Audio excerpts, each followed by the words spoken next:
in the last few weeks, family losses, school losses, district losses.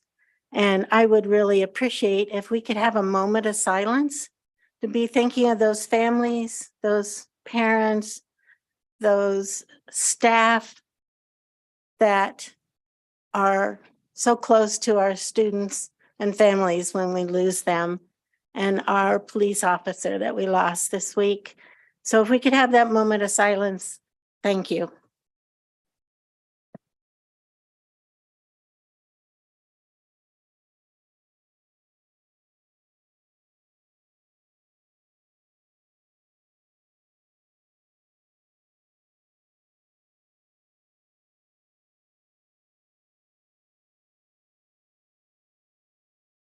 Thank you for your time. Do we have somebody here for the Pledge of Allegiance, or are we on our own this evening? Someone is available online. Yes, that is wonderful to know. Who do we have that's going to help us with the pledge tonight? Our senior of the month.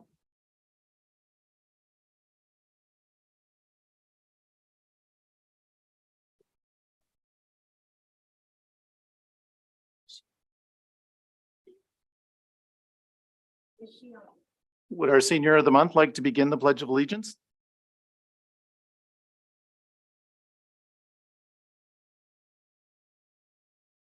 And since our senior of the month is on, go right on ahead. Okay, I pledge allegiance to the flag of the United States of America and to the republic for which it stands, one nation, under God, indivisible, for liberty and justice for all.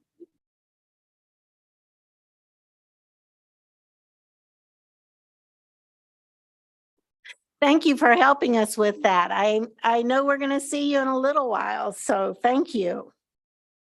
Dr. Anderson, we have some really good things happening in our district, and I think you have some people here to share with us. We do. We have some amazing things happening in the district. We are so excited. In fact, I'll move to the podium.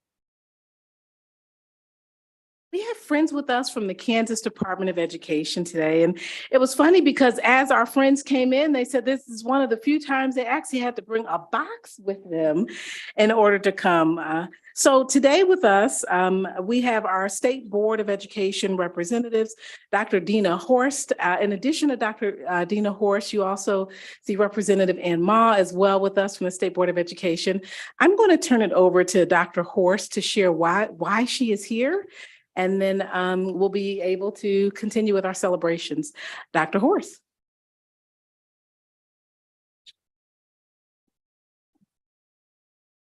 Well, first off, I want to thank you for the opportunity to be here with you this evening. It's my pleasure to be here to honor and celebrate great success stories, not only in our state, but right here in USD 501. But before I start with that, I want to say congratulations to Cheryl Dela Cruz, Teacher of the Year finalist.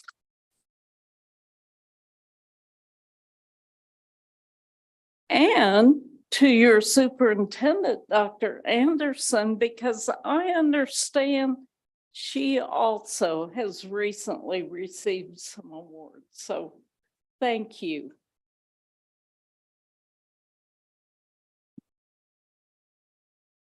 In 2015, the Kansas State Board of Education announced its new vision for education.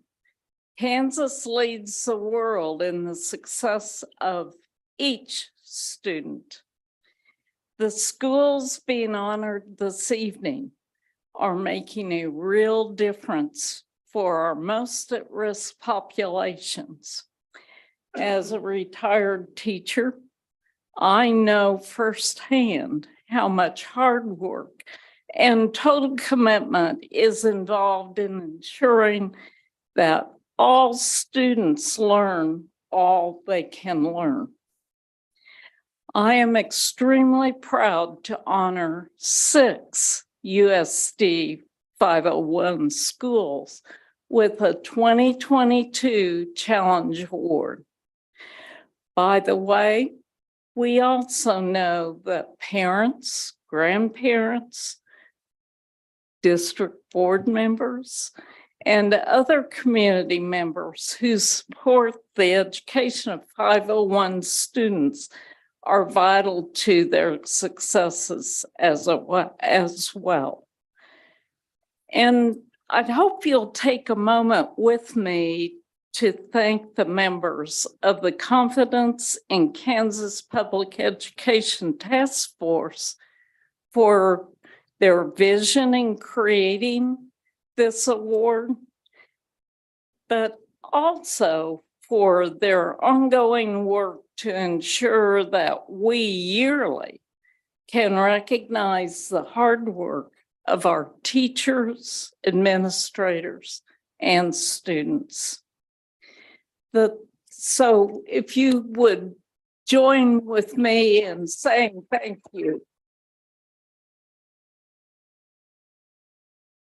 The Challenge Awards are a celebration of the great work schools are doing and remind us to continue pushing forward to improve student academic performance and to narrow the gap between all of our subgroups, including racial, social, economic, and special needs.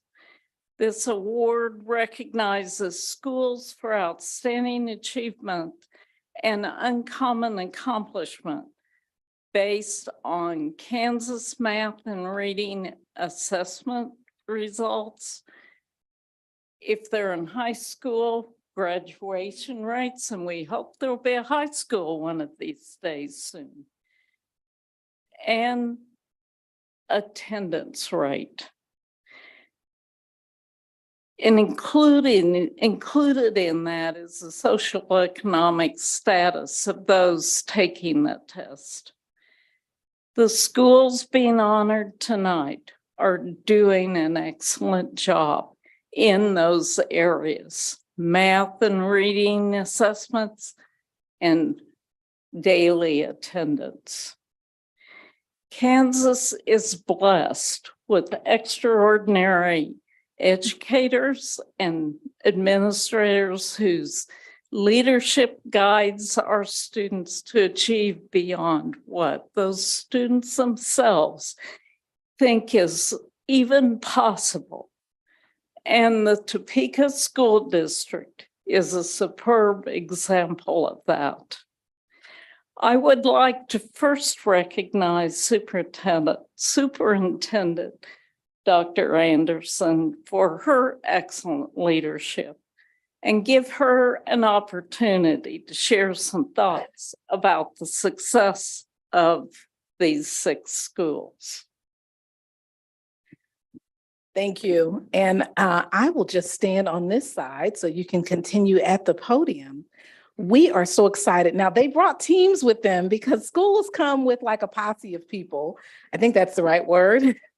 So I will just call the school, and then I think the way that this might work best, they can see you when you stand up from the camera. So if you can stand with where you are, share who's with you. And talking about each of the schools, I'll just share just a small bit and then turn it back over to, thank you so much, to Dr. Horst. We're going to start off with the school where one of our Teacher of the Year nominees works. Mr. Vic Williams with McEachern, who has received a Challenge Award and outperformed the state for consecutive years in both reading and math. Congratulations, sir. I know she'll be calling you up to get your award, but do you want to introduce who's with you today? Yes, Mrs. Cayley, one of our 4th grade teachers. She's also taught 5th. And Mr. Lake, he's also taught 3rd. He's doing special ed right now. He's also taught 5th in my building. I think that's what makes a big difference, is teachers that know what it's like to walk in other people's shoes. And then we have our coach, Alicia. Alicia, always Julian, my last name. But Alicia, she's been with us this past year, and another great addition to our staff and supporting teachers and students. So thank you for inviting us here tonight. Appreciate it.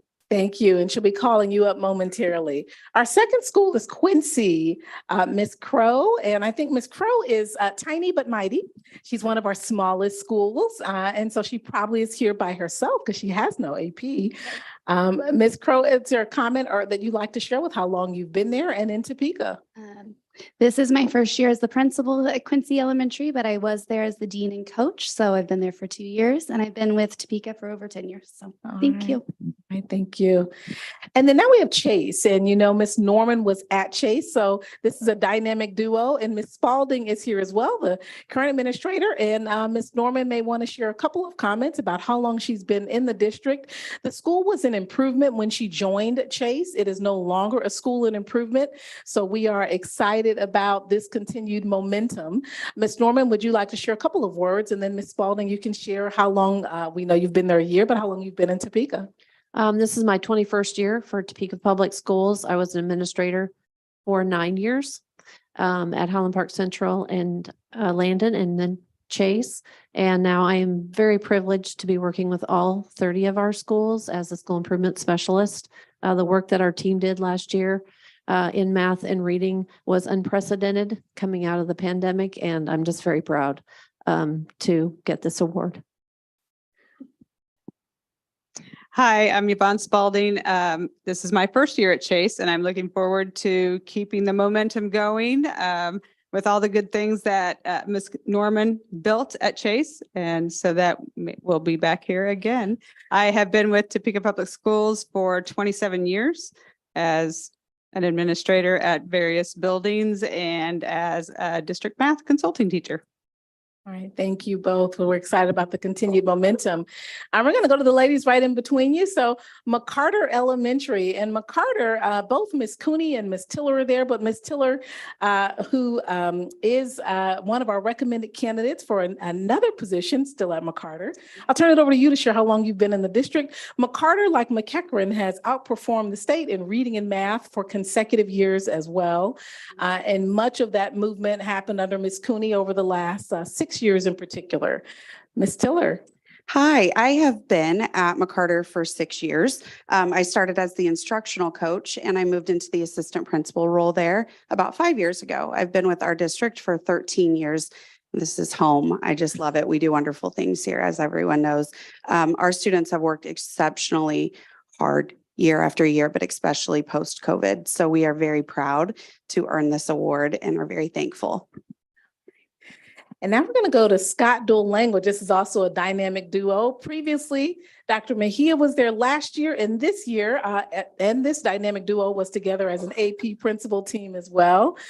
And this year, Mrs. Gorsuch is there. So Ms. Gorsuch, you want to start and share a little bit and then turn it over to Dr. Mejia?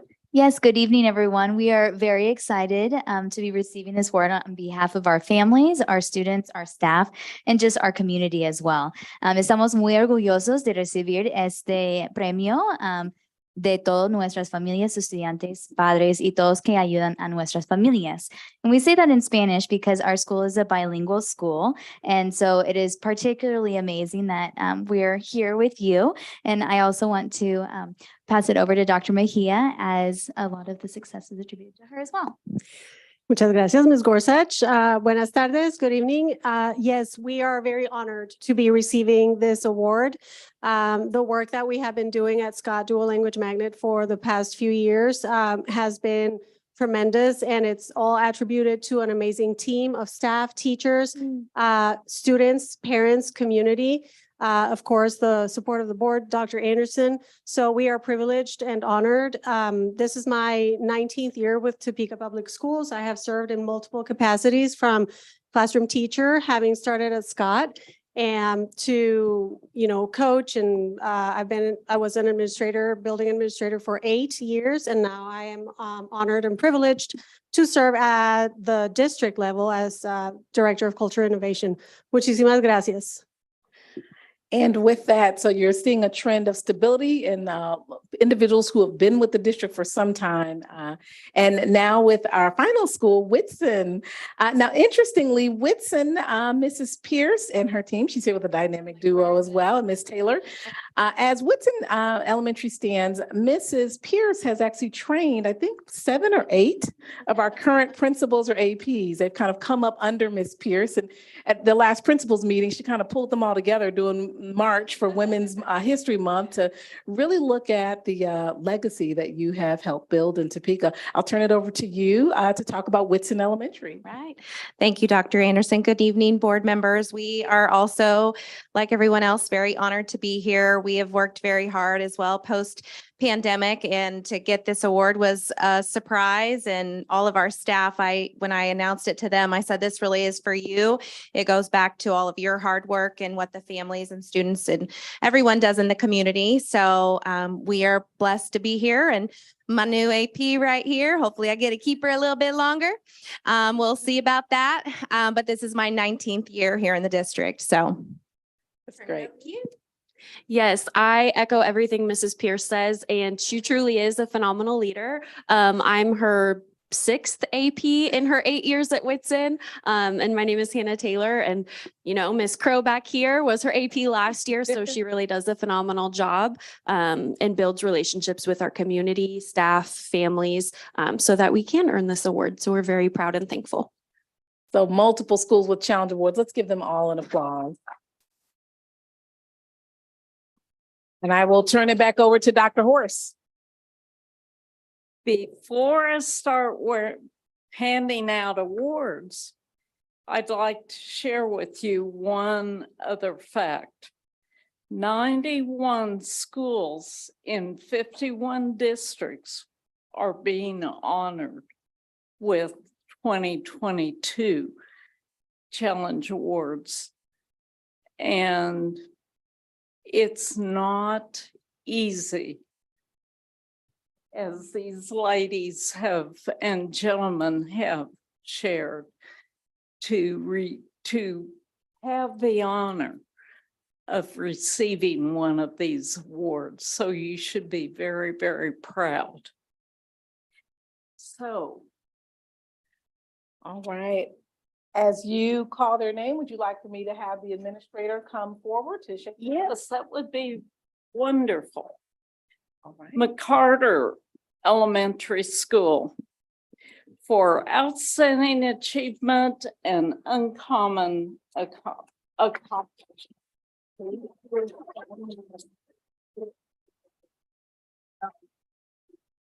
Thank you. Of course.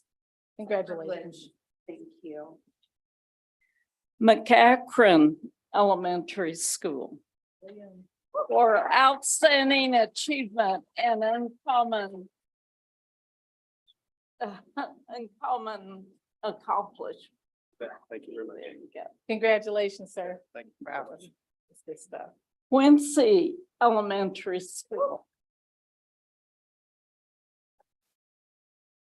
for outstanding achievement and uncommon accomplishment. Congratulations, Very Ms. well Crowe. done.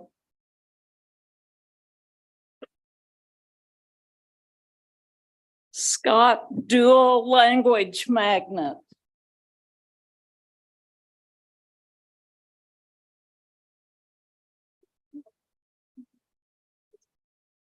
For outstanding achievement and uncommon accomplishment. Thank you very much. Thank you.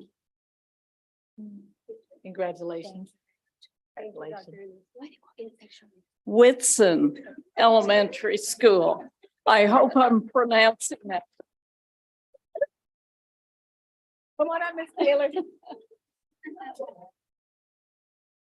For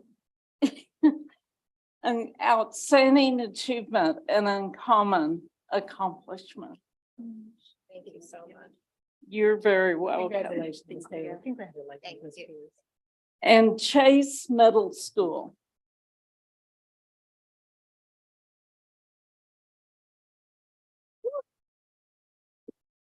For outstanding achievement an uncommon accomplishment. And I was a middle school teacher, so I kind of understand. Thank you.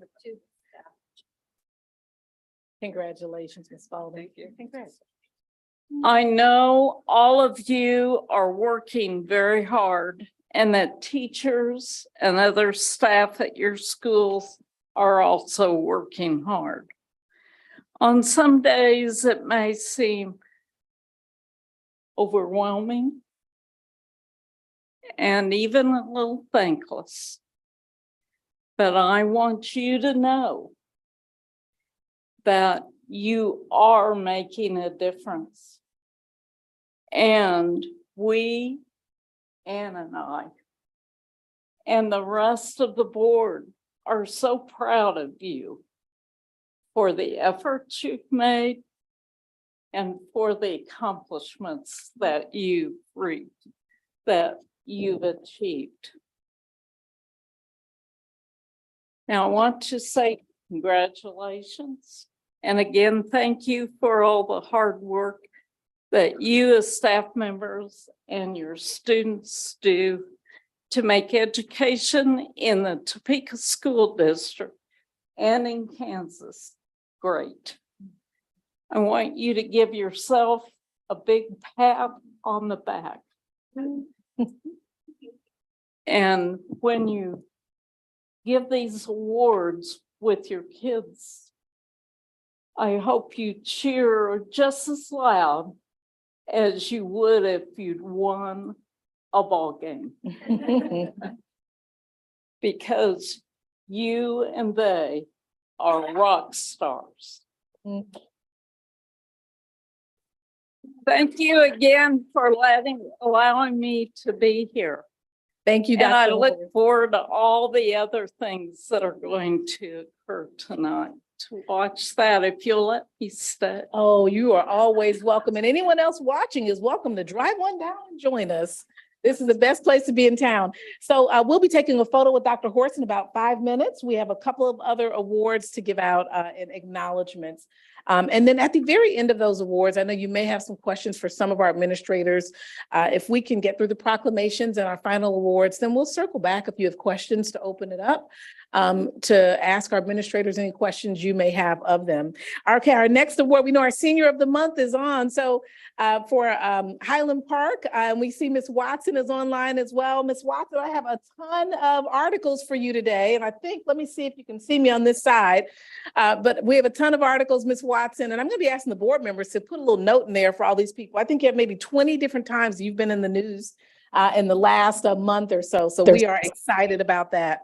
We're also excited about your Senior of the Month, Alma Cruz. So we're going to start with the video and then turn it over to the board to ask Ms. Cruz some questions. So please join us in watching the video.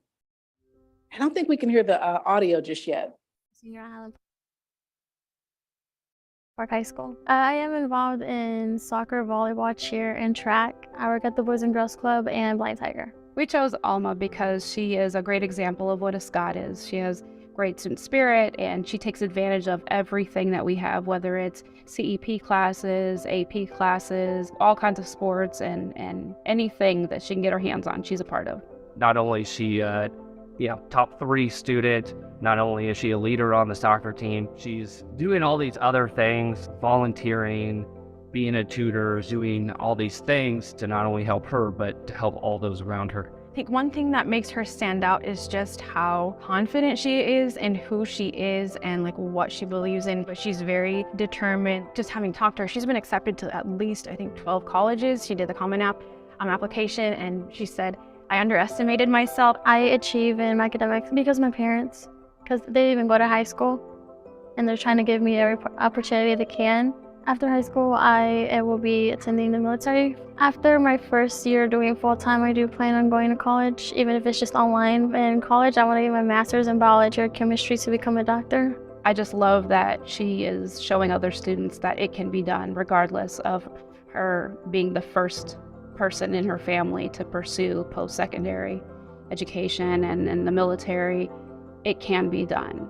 And it just takes the passion and the want and the will to keep going. And she does do that. She's willing to work through the challenges. So sometimes when kids hit a wall, they just stop and they want to shut down. She's willing to drive through that wall and to understand. She's driven to be the best and do the best that she can. So my advice to Alma would be just to stay true to who you are, keep doing what you're doing, and keep your goals in front of you, and just don't be afraid to speak your mind, which she really isn't. My advice to Alma would be for her to make sure she's taking moments to enjoy what she's a part of. I really want her to be excited and just enjoy every moment she lives. My advice would be to advocate for yourself and get involved. I feel like graduation came a lot sooner than I expected, and it's becoming more surreal, and it's kind of scary, but I'm excited for what the future holds.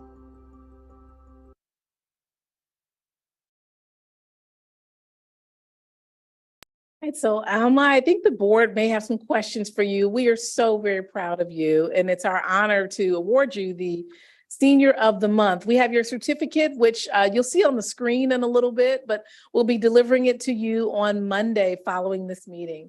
We'll turn it over to Madam President. Do I have any questions from the board members? Mr. Campbell. Yes. Hola, Alma. This is Miss Campbell. Hi. Hi. Felicidades. We are Gracias. so proud of you and not surprised. She was one of my students many years ago at Ross. So I'm Thank you. just super proud of you. Are your parents with you right now? No, I'm actually at my soccer game. Okay. Well,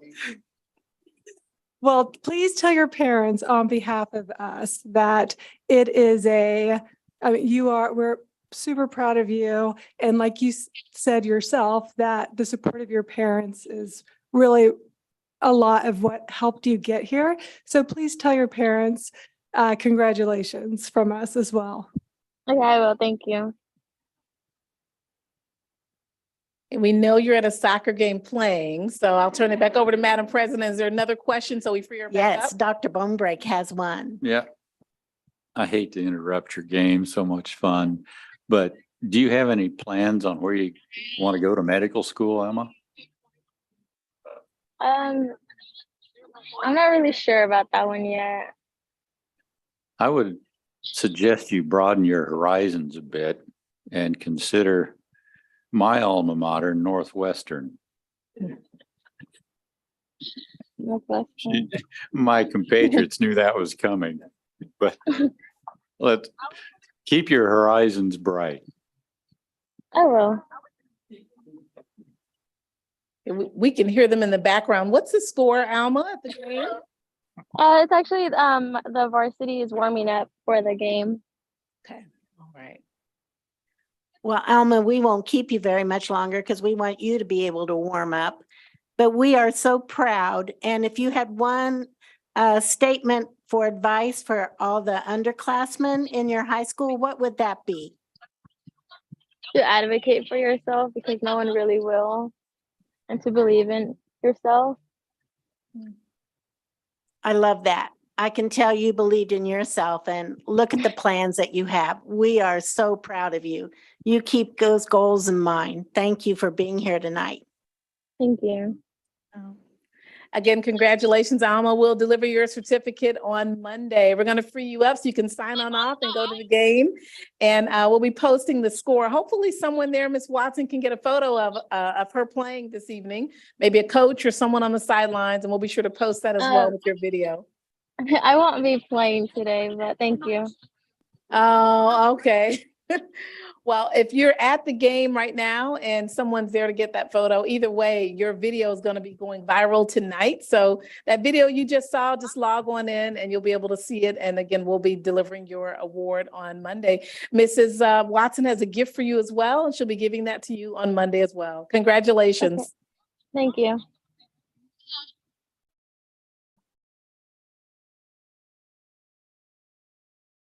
All right, next is our proclamation for our paraprofessionals. Oh, one of my favorite paraprofessionals, actually all 500 are my favorite, but tonight I'm gonna highlight one in particular, Miss Marvin. She's on the Para Superintendent's Advisory. It was something we started about, what, 5 years ago? All right, you wanna come on up to the podium? About 5 years ago, and the Paras said we would like to have, greater voice in some of the things that occur. At the time, it was snow days, I think was kind of the big item back then. And so I started a peer advisory, and those women meet with me every quarter.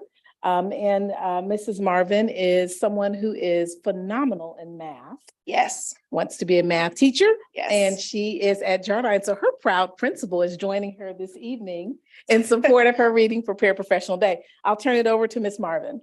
Hi, my name is Emily Marvin. I've been a paraprofessional at Jardine Middle School for about 10 years. I started working with our very low incidence sort of population to begin with, and then I have moved forward into being mostly a math para. All of the staff that I work with, Mike Hare, Todd Haig, have been phenomenal to me. I will never leave. I will only up my position. I really love being there. I love working with children. They are the highlight of my day. I have my own children as well, but I love them just as much as I love my own children. And so it's a really great place to work. It is a fun thing to do. I love meeting with Dr. Anderson and Mr. Robbins on our meetings. And as Mr. Robbins knows, I'm also the math girl. Like I check all the things, all his numbers, all of it. That's what she does. I just, and that's just me. Like, I can't help that. Like, anyway, so yeah, so I'm here on behalf of paraprofessionals for the district. I actually delivered meals during COVID with Miss Stewart Campbell. I don't know if you remember, we were on a bus together handing out lunches to children. But anyway, yeah, so I'm here to read the proclamation for Paraprofessional Day. All of my friends at work are all really happy that I'm here as well. It's a great community to be in, so. And Miss Marvin is one of the individuals responsible for the new way in which we provide snow day opportunities. It used to be that when people were, when we had snow days, they just didn't get paid. And so, as you can tell, she's quite the advocate in the number crunching area as well. So that advisory group gave us me advice about how else can we do that. So we have a whole different way in which we allocate snow days so people can still get paid and use some of their vacation time or other leave time in place of that. That's just one of the many things that they have helped guide me in changing for the district. And she's an amazing person. All right, we're going to turn it over to you for the proclamation. Okay, proclamation of the Topeka Unified School District number 501, Paraprofessional Appreciation Day, April 5th of 2023. Whereas Topeka Public Schools is home to more than 500 paraprofessionals who provide services in multiple settings within schools, including support for instruction, student activities, and for individual students, as well as numerous other tasks that contribute to the educational success. And whereas the support and services provided by paraprofessionals are integral to student achievement, resulting in an even better, more effective learning environment. And whereas Topeka Public Schools is committed to excellence in education and recognizes the important role that paraprofessionals play in ensuring educational success. And now, therefore, it be resolved that Topeka Public Schools Unified School District number 501, Topeka, Kansas, does proclaim April 5th, 2023 as Paraprofessional Appreciation Day, in appreciation of the dedication and hard work of our paraprofessionals who strive to create an educational environment that meets the needs of both today's and tomorrow's children. And be it further resolved that a copy of this proclamation be included in the minutes of the Board of Education meeting on April 6th of 2023. In witness whereof we, the staff of the Topeka Unified School District number 501, do hereby affix the signature of our board president and the official seal of the Board of Education the 6th of April of 2023.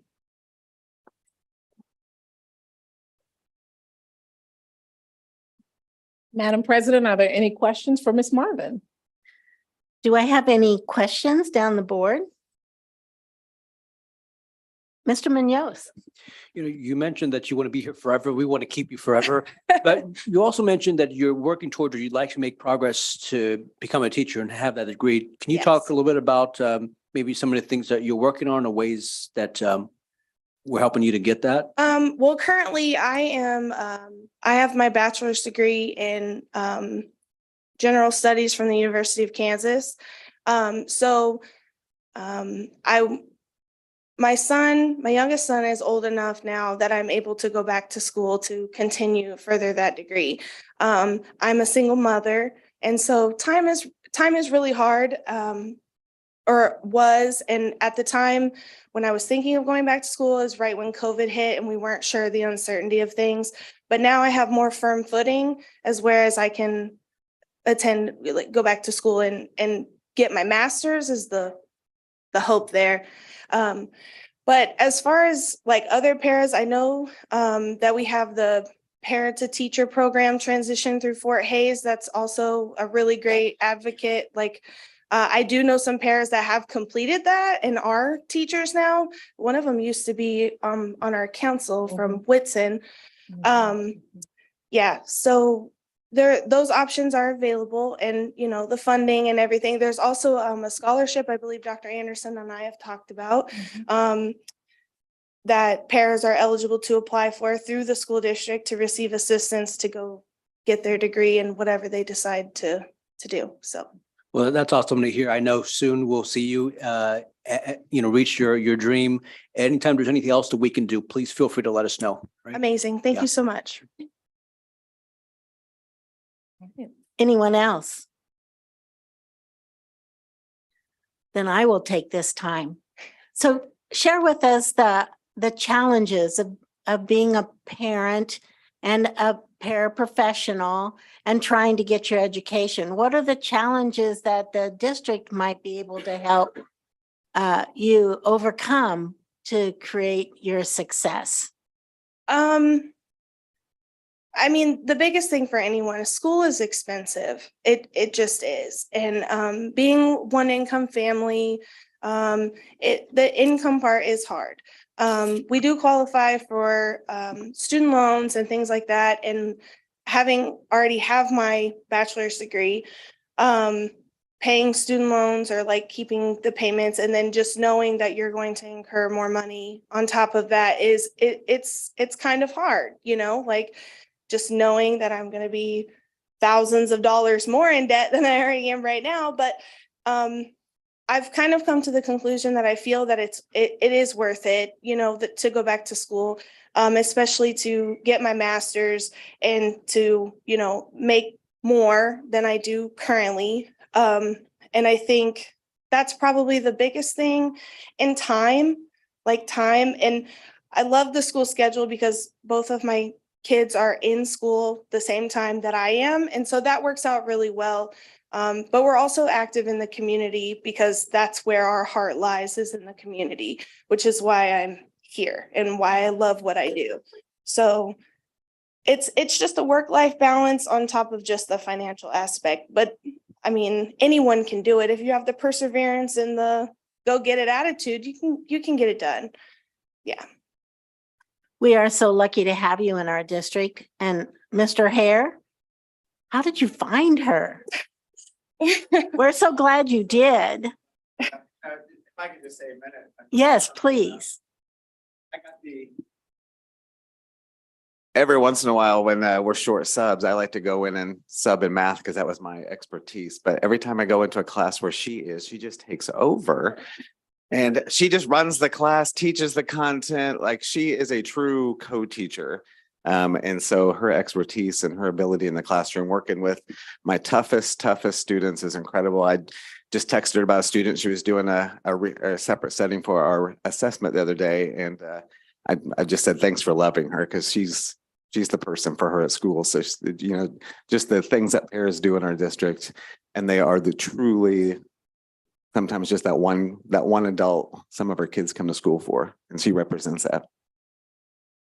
Give her another applause. Yes.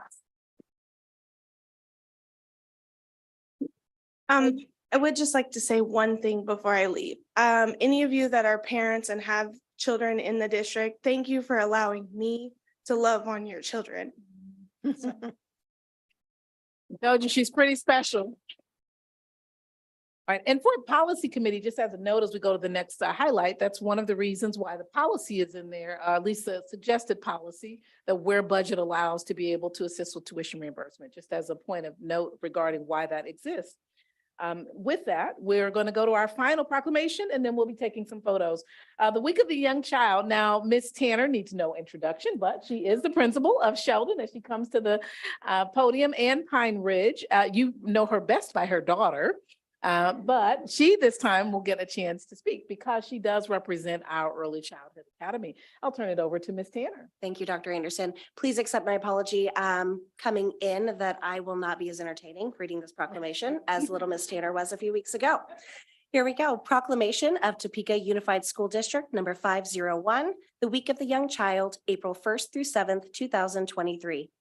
Whereas the first years of a child's life are the period of the most rapid brain development and lay the foundation for all future learning, and whereas participation in high-quality early childhood education saves taxpayer dollars, makes working families more economically secure, and prepares children to succeed in school, earn higher wages, and live healthier lives, and whereas young children need skilled, educated, competent, consistent, and compensated early childhood educators, and whereas working families need a strong regulatory structure to give them peace of mind that their children are safe and in high quality early care and education settings.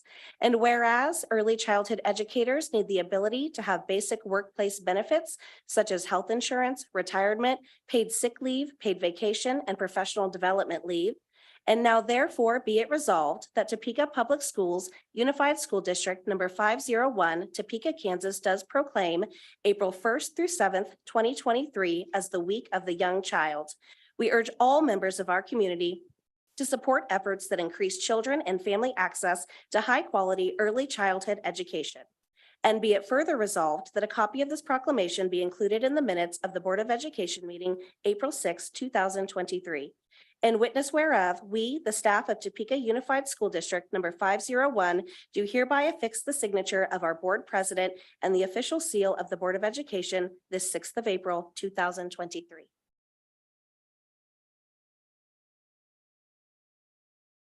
I'm not offended I didn't get a standing ovation. Unlike her daughter who did. With that, I'll turn it over to Madam President for any questions that you may have. Do I have any questions along the board? I have one. So I know so many exciting things are happening in your building. Could you share one or two really fun things that are occurring for our little ones right now? I'm going to tell you the best thing that is coming up. So put it on your calendar on April 19th. We have Advisors Excel is hosting their Barnyard event at Sheldon. This has been happening for several years now. I think it took a break during COVID, but they bring the farm to us. It's like a petting zoo coming straight to Sheldon. So a trailer full of goats and pigs and all kinds of different animals. Last year we had some chicks and ducks and puppies, and it's an amazing time and a really cool experience for our students. This year I'm having Pine Ridge Prep students come over to Sheldon so they get that full experience. Last year we had that in the afternoon and the animals were sleepy. So we want to make sure that they get that full fun experience that all of our other students are getting. So we are very excited about that coming up, and so thankful for Advisors Excel to continue to provide these just extra experiences for our students. Thank you for laying that foundation for all of our teachers, all the way up through 12th grade. So you all put that foundation of love of education in place, and we truly appreciate it. Thank you. And thank all of your staff. I tell my teachers all the time, I taught 4th grade and 5th grade and 6th grade and one fateful year of 2nd grade that was not for me. I could not teach preschool. They are superheroes. I can principal preschool all day long. They are precious, but the work that they do with our youngest learners is absolutely incredible. And the leadership likewise is pretty exceptional, as you can see. So with that, we will applaud one more time. Thank you. And I will ask if you are, as we're about to take a break if we can for photos, but here's the thing about many of these people that spoke today. If you're someone that's on the either para advisory, oh, she left, she's on the para advisory, so she won't be reporting out, but anyone on the principal, the superintendent's principal advisory, these are the people that give me advice. And so later we'll be sharing that we are asking for a post-COVID climate culture survey. These are some of the folks that are going to be looking at those results. And as we talk about needs in schools, these are the individuals that are really looking at how do we recruit, retain, and how do we target issues, particularly as it relates to morale and culture. But if you're on one of the advisories, the superintendent's principal advisory or morale committee or any of those committees that are going to be adding to this conversation tonight, please stand. All right, thank you for serving. The principal advisory is a combination of principals and assistant principals. And then the peer advisory, they're not reporting this evening, nor is the student advisory this evening.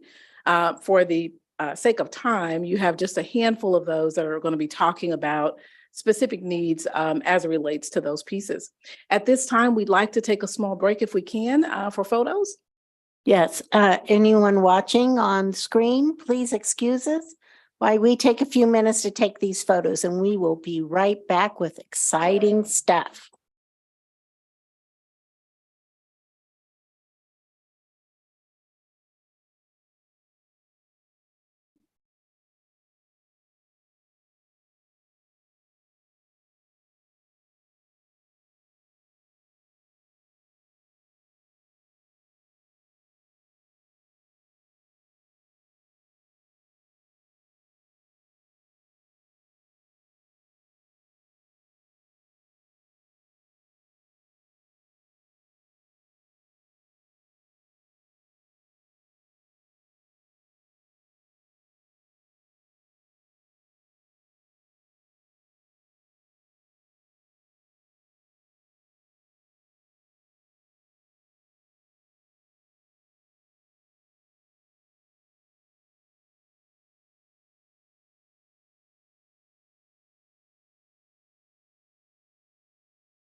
All right, that concludes our photos and we'll turn it back over to you, Madam President.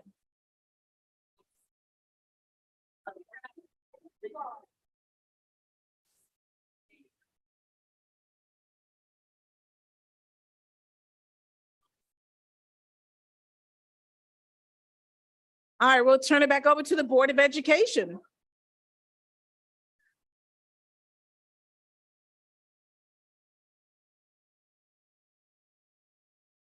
Thank you, everyone, for your patience.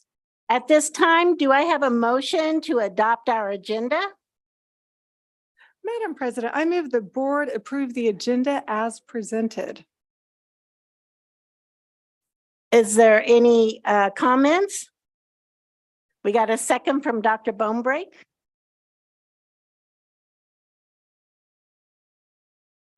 Vote is open.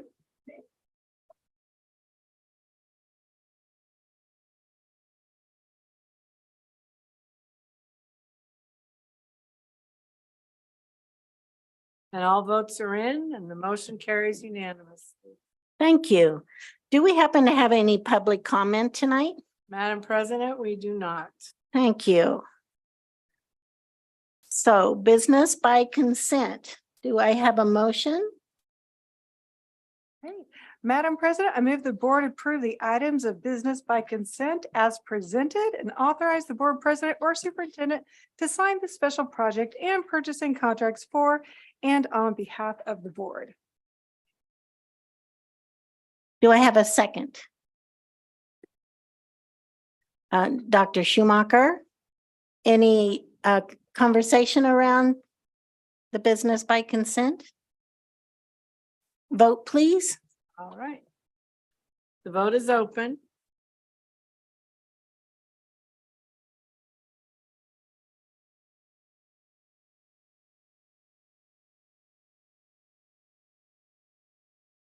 All votes are in, and again, the motion carries unanimously. Thank you.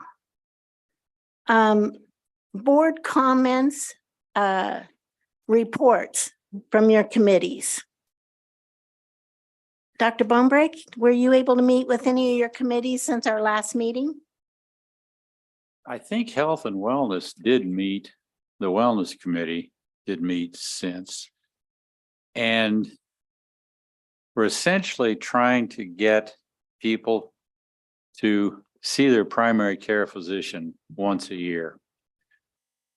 Understanding that there aren't enough primary care physicians in town, so it's difficult to get those appointments. So usually you see a physician's assistant or nurse associate or before you see your primary care physician, but that gets you started in the door. We see that as a big step towards improving the health. They're also trying to promote the Smart Shopper app, which I've all talked to you about that before. There seems to be a conflict in my mind in as much as excellent providers get paid more. But on Smart Shopper, they're encouraging the less expensive providers. To me, that's a bit of a conflict. And I don't I think hear what you're financially- saying. As a doctor, I can see that. It would be a conflict for. If you get for rated good, you get paid more, but you're kind of downgraded on the app. But we just truly would like for them to see a primary and Yes, start that health highway, correct? early on, some catch Yeah. it early. Good, thank you. Diabetes, hypertension, you name it. I Dr. don't think Schumacher? Finance met yet. So Personnel Committee, we met before the last board meeting and we have a presentation today with basically our Personnel Committee, which is Dream Team. So I will not go into too much detail on that. And then are you okay if I do Technology Committee? Yeah, we met on the last Monday, the 27th, a week ago Monday. We talked about digital equity, trying to increase awareness about the Affordable connectivity program. I write down acronyms in my notes and I can't remember what they stand for. We talked about classroom AV and just some of the struggles that we're having with Prometheus and projectors and kind of that. And, you know, if there is a way that we could modernize that a little bit. And then if it's also like, how do we replace and how do we pay for that? We talked about synergy. There's professional development on the 24th, but it's really like kind of ongoing training.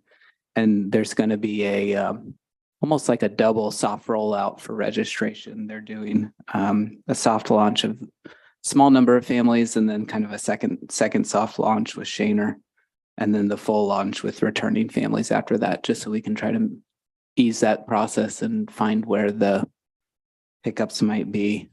And then we had a top secret discussion about cybersecurity. That must stay secret. Yeah, Super secure. and that's it.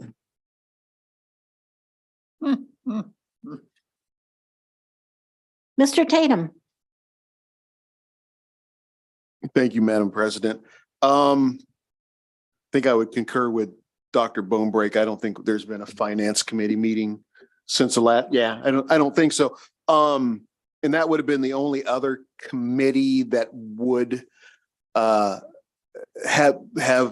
potentially met during the interim between this board meeting and the previous one.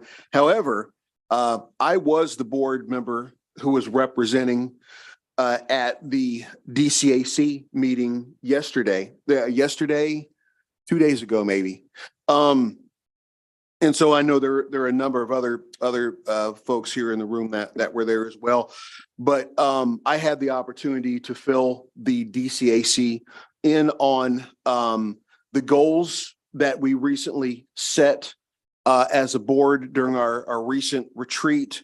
And I was able to kind of go through the categories that we established and to kind of talk about what some of the elements of those categories were. And really kind of use that time as an opportunity to kind of educate that group and the broader community on what some of the things are that we're really thinking about delving into and exploring as a board for the foreseeable future. In return, there were a couple of pieces of information that I learned from being at that meeting that I wanted to be sure to pass along to the rest of you. First of all, there was some interest expressed, and apparently this had been from maybe at some point last year, maybe last fall, or even summer. Members of the DCAC were interested in tracking our graduates from the district longitudinally and really kind of looking at where are they now? What's the path that they have taken once they graduate from one of our high schools and then move on into a career or post-secondary education or what have you. And so I believe Dr. Anderson said that in about a year, maybe it was, that we might begin to kind of explore that. And that seemed to be reasonable. I know I'm particularly interested to find out how our graduates are doing and hopefully that this study can kind of yield some of those results for the rest of us. And the only other thing that I wanted to be sure to mention from the meeting is they're actually having their elections coming up. So as a group, they'll be looking to select new officers. And I thought that was particularly interesting. So we'll certainly hear a lot more about that as they select their new chair and vice chair and the other officers on the DCAC.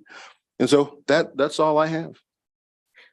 Mr. Tatum, you could share with the DCAC that data for post-graduation would be on the Kansas Department of Education's website. They are already tracking that information. That's right. Yeah. Success. So if they're trying to find that data, they don't have to build it on their own.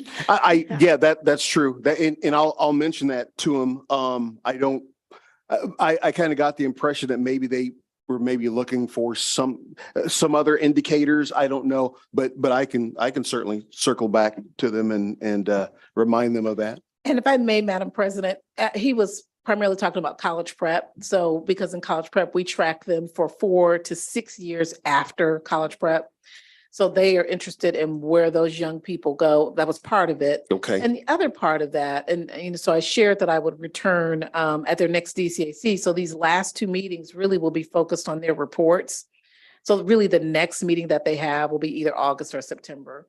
And we'll show the post-secondary website and where that is and how they track that.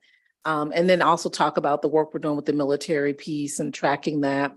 The other component that's new is the college advocate. And so we'll be inviting principals to just high school principals to have their college advocates there. That's how I anticipate addressing Reverend Gooder's question. But that's a little bit of where they're coming from sharing previously at the college prep. We track, it's structured so that those students are tracked through their bachelor's and then if they go to graduate school and or into their careers. Sure. Okay. Thank you, Dr. Anderson. You put a lot of meat on the bone there for us. Mrs. Schmidt.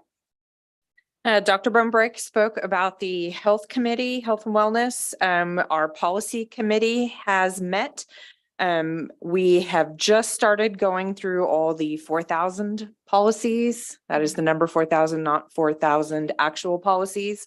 They are the human resource policies. So we're just working through those. We got sidetracked with some really good discussion last time about some recent education cases and legislation. So I imagine we'll have another meeting or 2 before we have anything to report out. Let's see, policy, did on what was said earlier just now. The Equity Council, we met with and were able to receive wisdom from an individual by the name of Julie Reeves, who is 100 years old. Is that right? I thought maybe somebody had the number wrong, but it is correct. And she is sharp and she is filled with passion and just life. I mean, it's just, it's amazing. And, so she shared a lot of her wisdom in terms of her experience working in the education field. Is that right? And, so I jotted a lot of things down. I know that there were also individuals who were taking advantage of her experience to try and learn and gain some bits of wisdom and things that we all can use in our lives. So I think that was very interesting. I enjoyed being able to sort of connect with individuals who have that to offer, and hopefully we'll do that again sometime soon. Ms. Stewart Campbell. So to add to Ms. Schmitz, I thought of something else. Yeah, on policy, we did have a very rich discussion about other things, and then we talked about policy. One of Ms. Whiteman brought to us how the Kansas legislature there's currently a bill about gun safety. Is that right? There's like a bill about gun safety. So it's a bill, that right? Still a bill. Okay.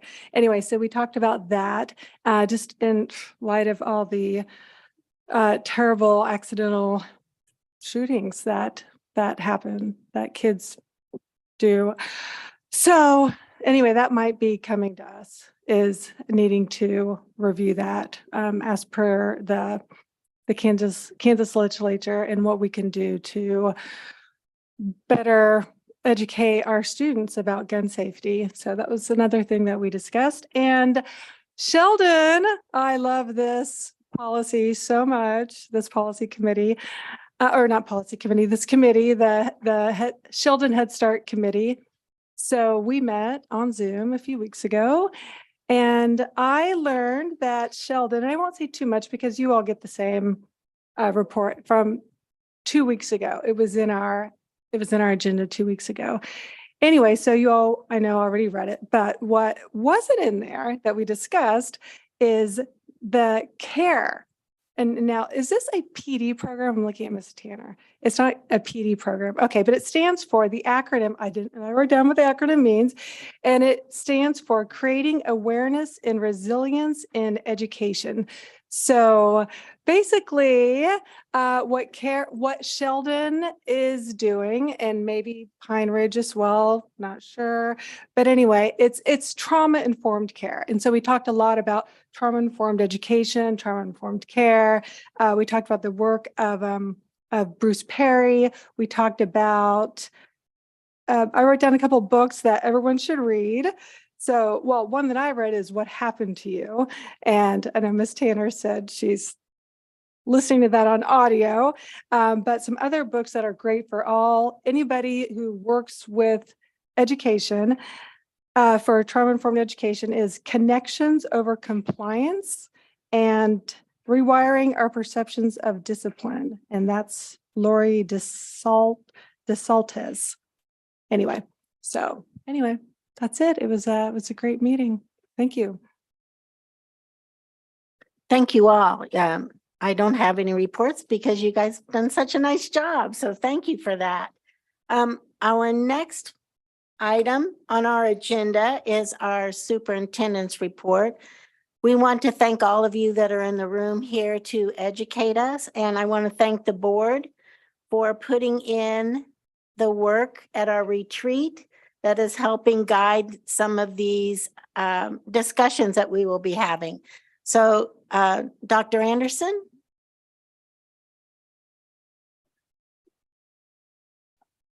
Pass here. Our committees are here, and in the interest of their time, they'll be starting off. So we have climate and culture as one of our strategic plan areas. The other one is effective staff. As you know, as a board, the last time that you met, you really looked at all of the areas that we have under the strategic plan. And for those that are watching, the strategic plan is on the main website.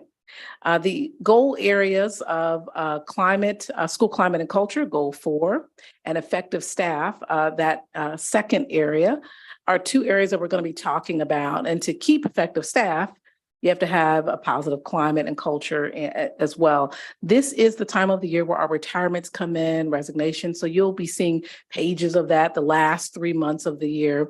And so there'll be some information on that as well. Rather than hearing me talk about these areas, several of the committees are here, committee members or representatives that selected to come for this evening. So I'm going to turn it over to them.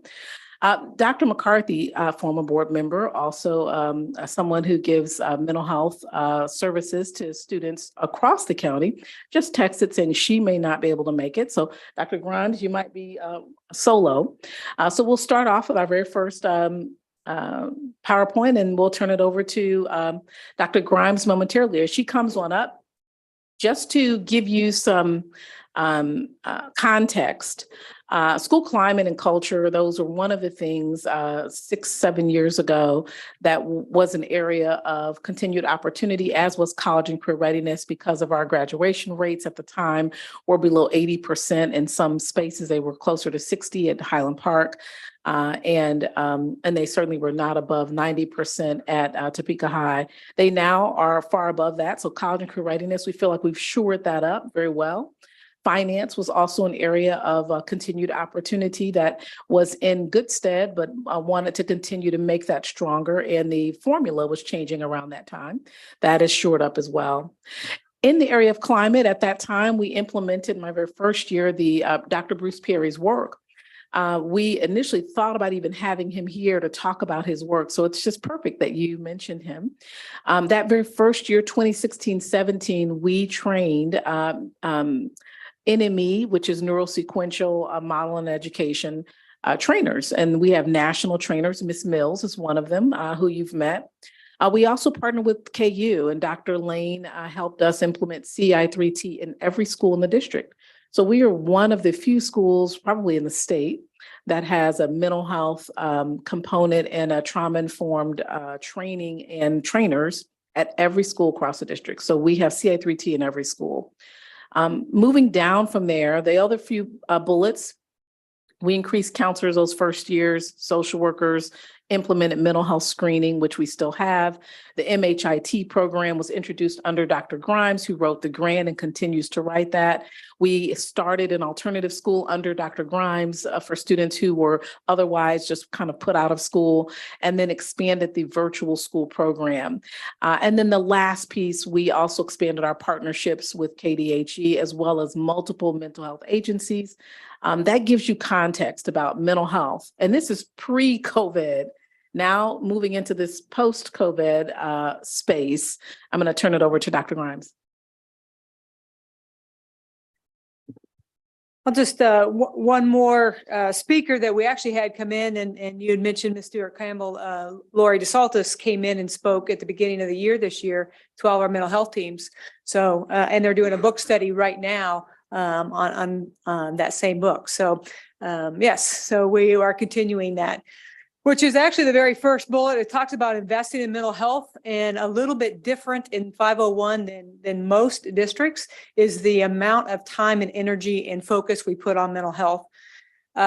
We have some new counselors coming in for next year, and that's one of the things that I keep hearing is what you do collaboration and meetings every month. It's not just at the beginning of the year. And so mental health teams get together and they collaborate and to continue to build their professional development throughout the year. It's just not done in a lot of districts. And so that's one of the things that we do. We've also added mental health mentors for learning loss this year.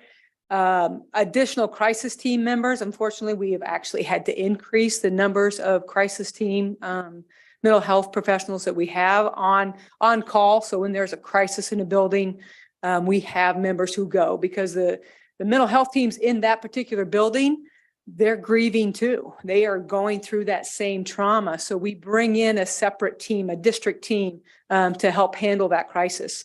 And that's been really well received by all of the schools. We're adding more training actually specifically for our crisis team next year. Looking at what crisis teams look like in an elementary is different than how people handle crisis at a high school. And so we're going to do some individual training on those different building levels at the beginning of the year next year. We've increased awareness of all staff. We found that not just your mental health teams, every staff member needs to have a pretty good understanding of what does that look like. What are the suicide prevention signs? Bus drivers, custodians, coaches, and that has actually helped our reporting. Our reporting is up, and you'll see that there increased reporting. We have at this point, I think we are 70 more suicide prevention protocols done at this point than we had last year. We are 80 threat assessments higher this year at this point than we were last year. So, but I see that as a positive because more people are reporting, they're seeing the symptoms earlier, and then we can react, immediate action, and follow through wraparound services, which then eliminate or at least mitigate some of the things we haven't been able to do in the past. And so suicide numbers have dropped for us because I think of higher reporting and quick action. Looking at some trends across the country, and one of the things that stood out with the educational research was only 56% of public schools feel like they are equipped to handle the mental health needs of their student populace. And that was half, right? Half of public schools say they're ready to handle that. I think we're in that.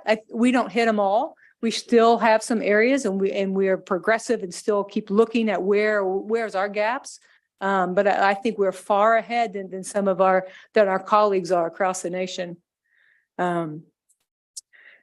Pilots, the high school revised schedule was looked at through a mental health lens, not just about scheduling and does that work in the schools, but what does that look like from a mental health lens? Dr. McCarthy has a private practice, and she hears some of the anxiety from students about things like a schedule change. And so she brings that lens to decision making at the district level. And we've already talked a little bit about our resources and increased partnership. I'm I'm going to show you a couple graphs here just real quick. Mental health questions. We do this at enrollment. And we ask 3 questions. We ask, has your child experienced depression? Are they being treated for mental health? And have you had a significant loss in the last year? And these are the trends that you can see. They're continuing to rise. And what that means is the mental health teams, they'll get these questions in August after enrollment, and then they reach out to those families. And then we know we need to follow up with them. And so that's just an ongoing, any new person coming into our district. And actually, Dr. Anderson actually spearheaded this idea. We had a student who came into our district that nobody knew, brand new to the district, and then committed suicide. Nobody knew the student. We didn't know. So we implemented questions immediately. You're coming into us, a 501. We want to know about where your challenges so that we can put some wraparound services in place right away. And so again, I think that's been an effective tool. We have not had a completed suicide since that, because we have this mental health screening basically at registration, at enrollment time. And that mental health team comes to your home before you ever step foot in the door. We have to be one of the few places. Every time we share it, people ask for our questions. And I just took them from the ACEs survey and just put them on there. And those have stayed throughout, and we haven't had a completed suicide since 2018-19. This graph is just showing long-term suspension hearings. Those aren't all that means students were suspended, but they went to a hearing. So it talks about the discipline. And we were already on a rise prior to COVID, but you see how much that spiked. I think we're going to see that continue to grow until we can plateau and kind of get back to normal again. So that it's just an indicator that we have some issues in school right now. That's just, I wanted to show that with you. And then virtual enrollment is another one that's continuing to rise. We started out with right about 200 students when we first started, and we would easily be over 700 right now if we didn't stop enrollment at the last month of school. That's a couple reasons. I hear families coming in like, hey, there's another shooting in Tennessee. I'm not sending my kid to school anymore. I want them to do virtual. My student has been back in school since COVID. And their anxiety, we're doing state testing, which means they have to come to campus. We had a kid just actually shaking as she came in to do her state test because she hasn't been in school. And she's just nervous about coming back in again. So those are some definite issues that we still have and we're going to continue to face. So I wanted to share that information with you. Thank you, Dr. McCarthy. We have 2 more committees that are reporting out. The Morale Committee, Mr. Allen, who's the Vice President of the NEAT, is going to be presenting on his side, and Ms. Wallace on the administrative side. We have 5 members from the NEAT and 5 members from administration that meet every month. And we might have some individuals, social workers might actually be online. I only see 3 people, so maybe not. But also any Morale Committee members. I know he has another partner that's doing another activity this evening, but that could speak to wellness rooms. And if they're online and they want to speak, okay. All right. So we'll turn it over for Mr. Allen to start about morale and some initiatives. And then Ms. Wallace will conclude with the instructional pieces about morale. So at Morale Committee, we meet every month and we talk about the morale of the teachers in the district, how everybody's feeling, what's the kind of vibe across the district. And a lot of positives have been happening these last few years, especially with the dip we saw with COVID. I mean, lots of people's spirits were down. We couldn't go anywhere. We were closed up. But I've seen a lot of good come out of that over this last couple of years. The food pantry sites have been wonderful. I know at Robinson and then a number of other schools, we do harvesters. We're actually doing that tomorrow, and tons of community volunteers come, volunteers from the school, and it's mobile food pantry. And we just line everything up right there in front of the school.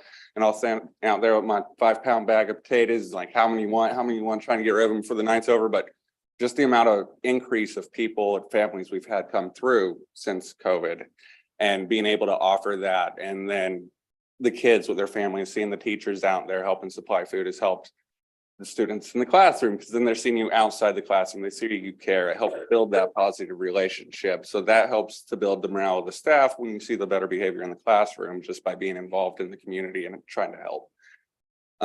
Another thing we've have is the wellness room that our mental health team started. I know some other schools have it too. And this goes to the, I feel, engagement, retention. Used to be kids acting out in class. You're spending 20 minutes dealing with the kid. The other kids aren't getting an education because all your time's absorbed in this.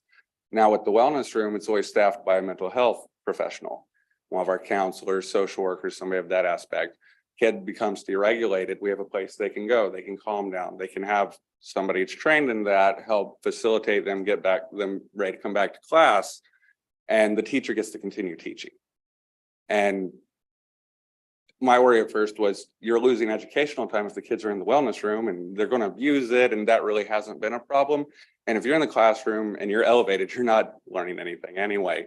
And so this helps overall. And I think that ties in with retention, because every first year teacher I've talked to, and Dr. Anderson, I've talked about how hard it is to keep new teachers. They always say it's behavior. That's why they're leaving when I talk to them. Overwhelmingly, it's behavior. And I've always said, when you go to college, your professors assume kids always listen. Nobody teaches you on behavior. So you get 4 years of learning about your academic side, and then you have 9 months to do behavior on the spot. And I think this is one of those things that help alleviate that. And you can focus on the teaching while having someone else that's more experienced with dealing with those emotional needs. And then the incentives and all that's been great. I mean, I think every teacher loves that, and LR, and we're very appreciative of that. And then and the big thing at morale that I always push above just about everything else is every football season we got to keep Chiefs days. So with that, and can you share what you teach and where? I am next year I'll be the consulting teacher at Robinson. I'm currently the special education department chair. This year I teach 6th and 7th grade, 5th year in the district, 10th year teaching overall. And then I was a para 5 years before that. And next year he'll be a parent in the district as well, as he's sending his pre-K kindergarten children here, and his wife teaches at the JDC. My son's 5, my daughter's 4, and we're going to do her preschool because she turned 1 on March of 2020. And so she needs those social aspects, whereas my son's never met a stranger. With that, thank you. And we'll turn it over to Ms. Wallace for the final 2 bullets on the Morale Committee. So good evening. The Morale Committee has a great range of staff that are involved in that.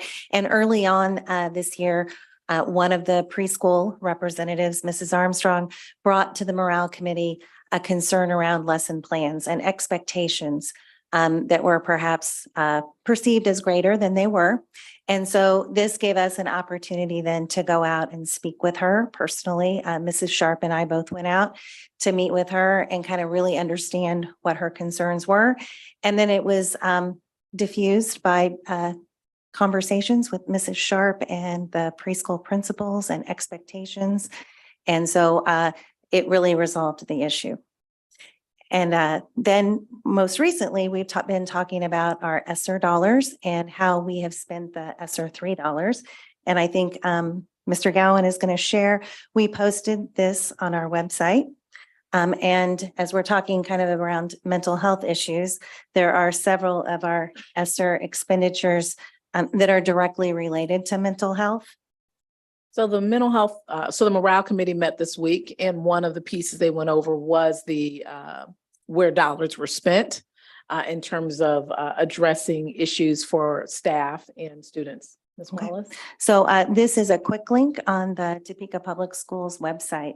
So as we kind of, I know it's pretty small print, so I will share some of that.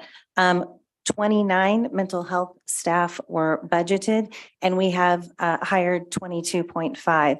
That's a combination of mental health mentors and mental health interventionists. Transportation for our vulnerable students. So we've been able to increase transportation, the number of bus passes that we've been able to provide for students, and not just at the high school, but elementary and middle school students too, as they're needed. We've invested in our SEL curriculum and greater resources with adding zones of regulation at the elementary school and Boys Town at middle school. We've paid extra duty pay to help locate some of those disengaged students. 29 class size reduction teachers were budgeted, and we've hired 4 across the district this year. Social emotional professional development.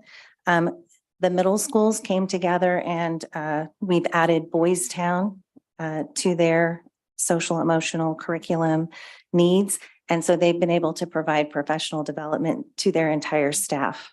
And can you share where this link is for those that want to read the entire list? If you go to the main webpage, is that correct? And if you click on the main webpage, you'll see that quick link, ESSER snapshot. So anyone listening that wants to know where those dollars being spent, that's where they're being spent. As she wraps that piece up, here's what's important. When ESSER ends, as a board, you're helping guide us with where you want us to budget for without ESSER when ESSER money concludes after a year. And those were many of the ones I first shared were connected and related to our mental health initiatives. And I would be remiss if I did not point out Ms. Kramer, who's sitting in the audience. She is managing our ESSER dollars and just doing an amazing job.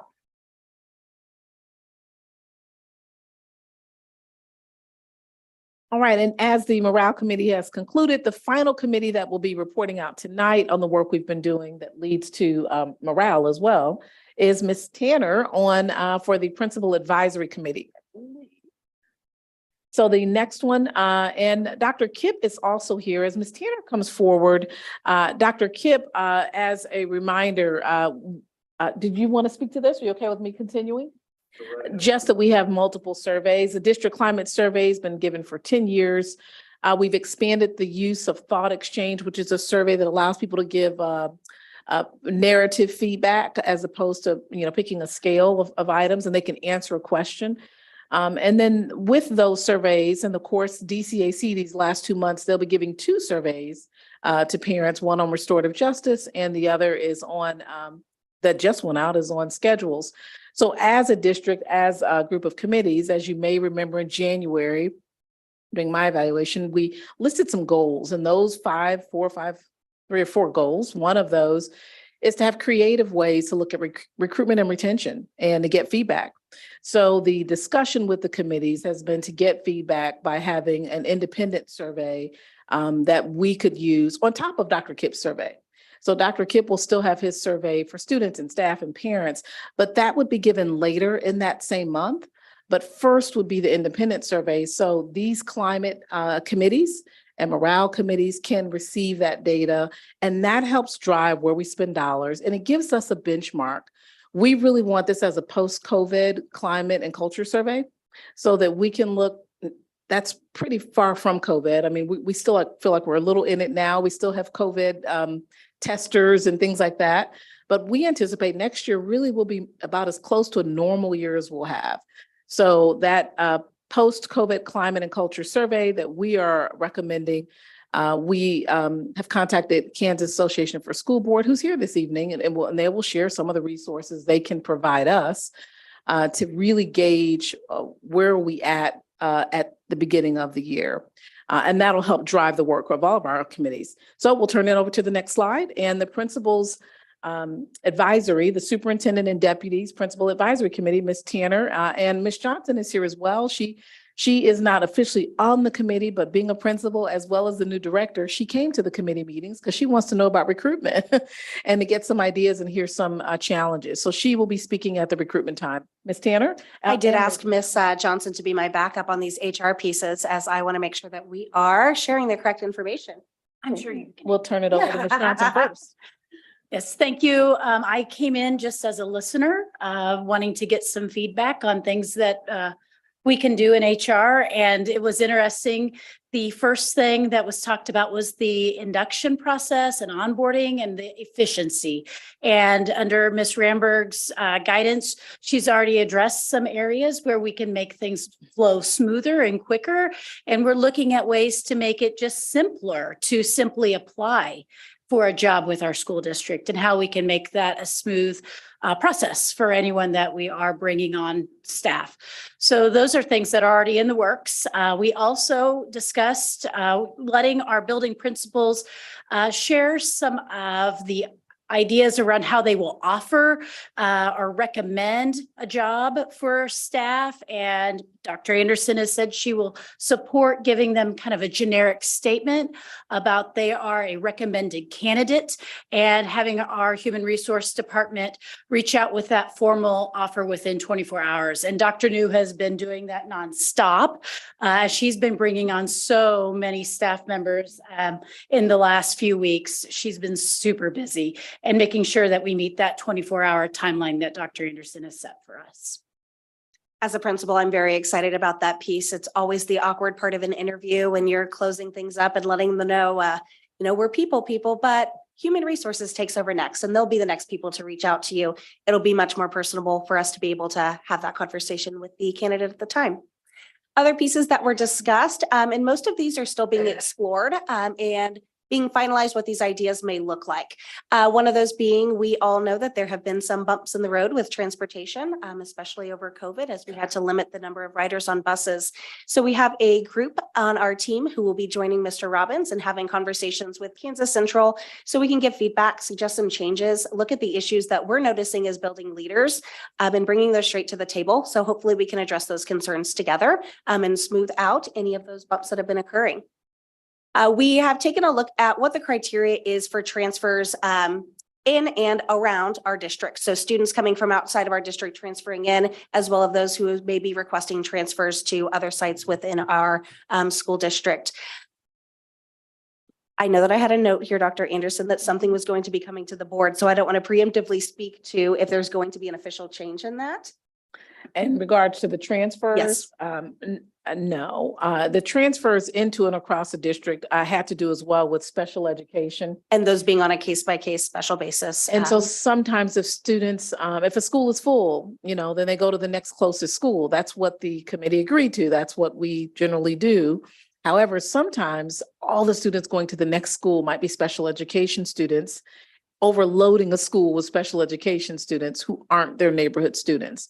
So they brought that to our attention that they'd like to see us have equity in how we help assign students. And so that is the agreed upon manner in which Dr. Kipp will continue to assign closest school to you, and then looking at the equity as it relates to the services you might need. And taking a look at those transfer requests, I believe the tradition had been that once we accepted that transfer, that continued throughout the years. And taking a look at that policy, does that need to be a year-by-year basis so that we are ensuring that we're not having those issues of overloading with a certain population or filling up our classrooms? The next piece is we have been looking at elementary collaboration time and equity across the district as far as the elementary and secondary levels. Ms. Gorsuch was the spokesperson for that team. And I'll tell you what, they have done some comprehensive research on what this looks like and what it could look like. So we are still exploring that topic, how we might potentially be increasing the collaboration time for elementary teachers to be more equitable with what secondary teachers are receiving. And then finally, we have started the conversation on research on schedules in the work week, whether there is potential for a 4-day work week and what that might look like. We have looked at the number of districts across the state of Kansas. I know I personally was, I'm just going to hold it up, surprised by the list and how many school districts have gone to a 4-day work week. But we wanted to have some more conversation about that. I personally posed the question, can we get these school districts onto a map? Is it all Western Kansas? Is it all rural communities? Really, are we seeing this happening in school districts that are comparable to ours? So taking a look at the research behind that, what other school districts are doing, and that is going to be a continuing conversation. One thing that's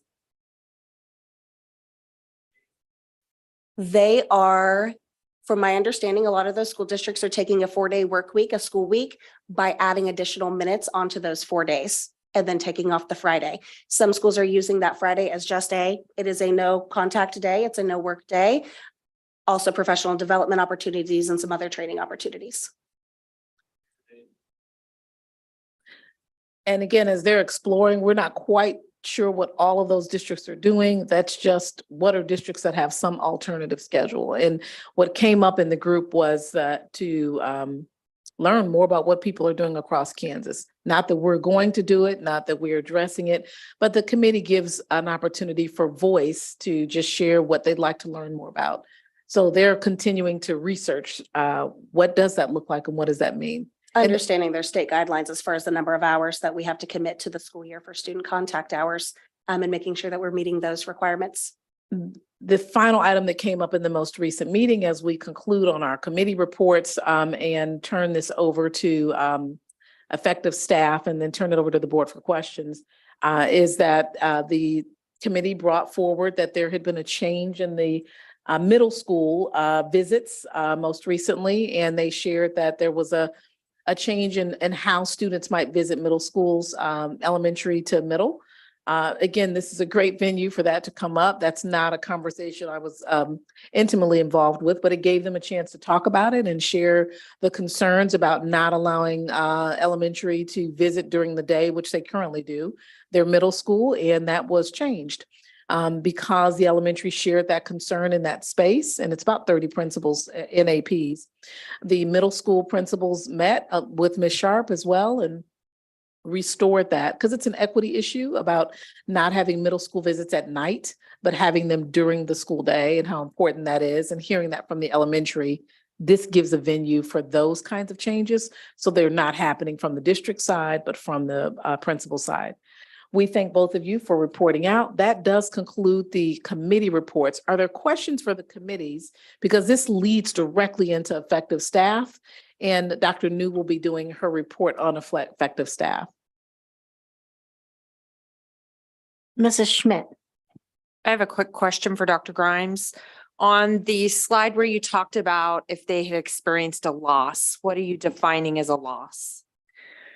So we don't define that. It's just, that's the question that the parents answer for their student. We follow up. Now, granted, sometimes we call and say, you marked that you had a loss. Yes, Fluffy was a family pet and, that's a significant loss. We still want to handle the grief with that child, but we do follow up, and the patron's definition is all different. So, yeah. And the ACEs survey, Ms. Schmidt, I put that question on there because it's everything from incarceration to death. Therefore, it's a very general item that was listed as the question. Ms. Bowie, Dr. Grimes, again, I'm really encouraged by the sort of training that goes on with identifying when there are potential sort of emotional, sort of social issues, not just in our classrooms, but those who are interacting with. I think that's really important. One of the things I question and wonder about is there any way that this information is reaching parents for us to sort of, I can imagine in my shoes, I might see that there's something there, but I might just see that my child is moody or just upset, but it might be something else. Could you sort of speak to, is there anything that's going on in that respect, sort of helping parents sort of see through that lens? Sure, it's a great question. So answer that a couple ways. And one is when we do have the suicide protocol that we set and we talk to that student, we also interview the parent and we give them resources and we say, this is what we saw. So we're educating parents every single time we do one of those suicide protocol interviews. That's one way. Second way is we had family engagement nights where we brought in mental health support services throughout the community, and we invited parents to come to that. We did it in person. We've also done it virtually to again trying to teach what are those signs. We'll also have booths set up for the Family Fun Fitness Night in the fall, and we'll have mental health booths set up again with just that kind of information. Thank you very much. As Dr. Grimes is still there, the MHIT program, which she wrote the grant for, just so that you know, I had the pleasure, Dr. Schumacher, of meeting an individual and understanding the other services that are full-time in our school district. She's pretty extraordinary. She was an assistant principal at Topeka West when I started and heard her background and said, what? we need an alternative school and you need to be running it. All of these things that have been built have really been built under her leadership and with her collaboration. Can you speak to the MHIT program? So we were one of the first pilots of that program. There were 8 districts across Kansas that were selected for that, where we have, and it was all funded through that grant. We have a liaison, what we call a liaison, who then works with a therapist and a case manager from the community mental health service to provide in-school therapy. That eliminates one of those barriers that our kids can't get to the therapist because they don't have transportation, they don't have rides, their parents are working, but we do it right there in school. They look at 3 outcomes. They look at attendance, they look at student achievement, and they look at behavior. Across the board, we have surpassed all of our expectations. Every year, those 3 have met our goals. And in fact, the state has given us a 9th liaison because we've done so well with that program. It's phenomenal. Students who are in that program, we're seeing a lot of success. So today, Dr. Schumacher got a chance to meet a therapist that's their full day, with a caseload as if they were driving to them outside of the district. It's unique to Topeka, it's unique to Kansas, and we're one of few that has that. My apologies, Madam Chair. I think there were a couple questions. Mrs. Schmidt? Yeah, I just have a follow-up question. You talked about all these resources that we have available for parents. Are we listing those on the website as well? For maybe parents who are a little more apprehensive, to reach out, or maybe, in IT world, we talk about tier 0 support. So empowering people to be able to go find things themselves. So I'm just wondering if we have some of those resources that are available that might help them engage. We do on the social work site, as well as on Dr. Grimes's alternative school site, which in fact, KDHE, the most recent public health conference, Governor's Public Health Conference, the person at KDHE said, oh my gosh, I'm at, Avondale West. And I asked, how did you know about Avondale West? And that's how she found it. And so we do have it in those spaces. I think as we also close out the year, and I'm excited about what we hear about the survey, because I'd like to know, is it in all the places where parents go, website as well as beyond? And where are other places to make sure those links, those quick links are quickly found? But yes, we do. Like one place that we don't put it at that I'm just thinking of this as I'm sitting here is on our television station. I mean, we may hear some things, on our cable TV station, we may hear some things that would be added, but those are on the website in various spots. Did you want to add to that? Just that we still have to do the flyers and the word of mouth. We have a lot of our patrons don't access the web very well, even on the online registration. They come into school to do it because we have to sit with them and go through. They just don't understand it, and so we do it all any way we can get that word out. The Robinson Pantry, they actually do it at their mobile pantry. They actually give services out and or flyers out and things like that. It's pretty neat. Mr. Tatum. Thank you. My question is also for Dr. Grimes. In your presentation, there was a particular slide that was called enrollment questions, and it's the one in which you talked about the percentages of depression, mental health loss. And you noted that those numbers have grown over time. And the first thing that occurred to me is, as somebody who deals with data collection, at least periodically, you always get more of whatever it is you're focusing on. So just kind of wondering if the increase over time from 2018 and 2019 to now, wondered if you feel like we are really gaining more in terms of the numbers of our students that are dealing with those mental health challenges, or is that an artifact of our data efforts? So we're focusing on that more. So now we're seeing more of it as a result. And didn't know if you had any thoughts on that. I think probably both. from my perspective, if we can get ahead of the game and if we can get the knowledge, we can do those wraparound services. And if we don't, they're still there. And even parents who put, no, my kid doesn't have any of these things, they still do. Right, we're still missing some students, and this is not the be all end all. It certainly has closed the gap in some of our students who needed us.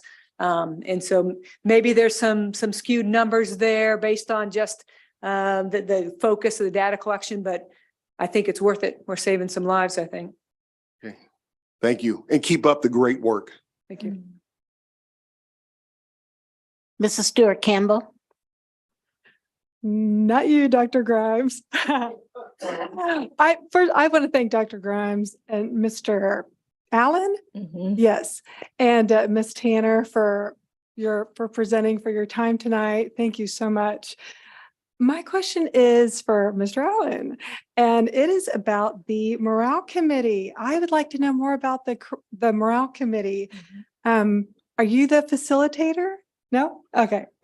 So Dr. Gray runs the meetings. If he doesn't start it on time, Dr. Anderson reminds him to start it on time, but it's Dr. Anderson, LR, Dr. Gray, myself, Jeremy, Ms. Blackman. So there's a handful of us, and really just looking at how the morale in the district is, what people are seeing, what people are saying, ways to improve morale, things of that nature. There's more people I'm forgetting, but it's not a super large committee. Does one need to be an NEAT member to participate in the Morale Committee?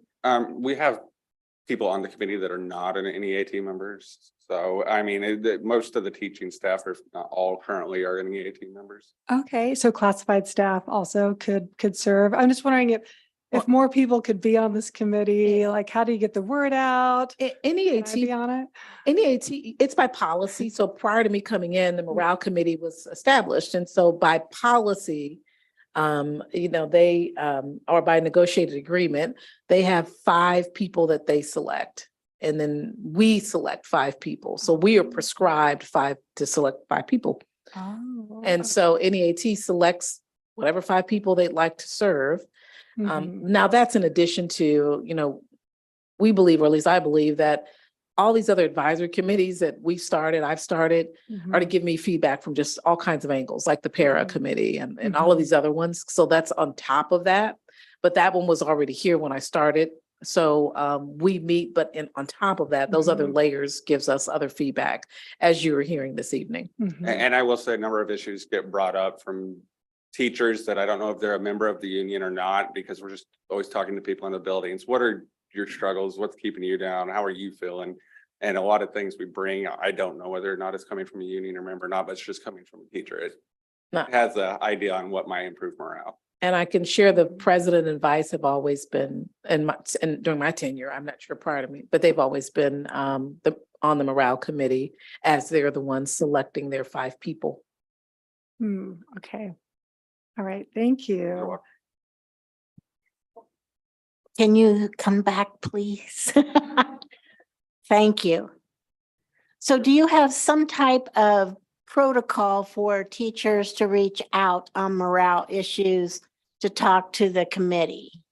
I wouldn't say there's necessarily a protocol. I know through our building reps that are in every building, they talk with people and then they'll bring issues back to the building rep meeting. And so a lot of issues come through that pipeline, because they'll hold their monthly 10-minute meeting. And then also the building reps are in every building here in Topeka. So they're hearing what teachers say. They hear the complaints that maybe they don't want to bring to an administrator. So that's where a lot of it comes from, but there's not like a formal email or survey saying, hey, what are issues you're facing? Or what would you like? No helpline or no. And I will say at every meeting that we have monthly, like we had our meeting, building rep meeting the day before our morale committee meeting. And like, hey, remember Jeremiah meeting tomorrow. Anybody have anything they want to add to this or want us to bring up? Another question I had was, I heard a lot about wellness rooms and activity for our students to regulate themselves. Do we have anything in place for our staff that that we're helping to kind of support and build morale there. I think each building kind of does a lot of different things to try to encourage their staff, and principals know kind of what's going on in their building, what they might need instead of like a shotgun approach. It hits everything. I know at our building, our principal this year had massage therapists come in and they were giving people sign up for 15, 30-minute back rubs. Just this week, our assistant principal had a latte machine and had baristas come in and they were taking coffee orders all day. And so, and I hear about things like that happening at schools across the district. And so I think it's more of a building by building nature on how we're helping staff morale. I've always said we need like a sleep number bed in a room, some dim lights. Nobody. Oh, and it's funny he says that because I would be remiss if I did not encourage you to go to McCarter to see their staff wellness room. They actually, it's not a sleep bed, but it is a massage one that's in the room that when they're on break, they actually can, it's almost like a spa feel actually when you go in there, but they can use it during their break. They can take timeouts. And of course, French was highlighted nationally in Education Week for their first wellness room 6 years ago. For staff and students. We do have the equity report, the effective staff, because all this leads to that. Madam Chair, may we allow Dr. New to proceed? Any other questions along here before we move on? Okay, All yes, right. yes, ma'am, we may proceed. All right, so the very second slide, as Mrs. Ramberg comes on up, she's going to just quickly give you a quick overview about the retirements that we have at this time, as you see those. What I asked them is how many people could retire? And the numbers stayed the same over the last couple of years and predicted for next year. And then how many people actually do retire? Because as you see these reports of retirements, if you say 10% of the staff, we have 2,500 staff members, 10% might retire in any organization, that'd be about 250 staff members. So keeping that in context, I'll turn it over to Ms. Ramberg. Thank you, Dr. Anderson. I appreciate you all letting me come in front of you and talk to you a little bit about what's going on. Human resources, right after spring break, starts to get very, very busy. And some of the reasons for that include retirements. We have a deadline of March 31st. That's really kind of set by CAPER's deadlines to get retirement paperwork completed. And so as you can see, right now, we have 430 employees that are eligible to retire today if they chose to do so.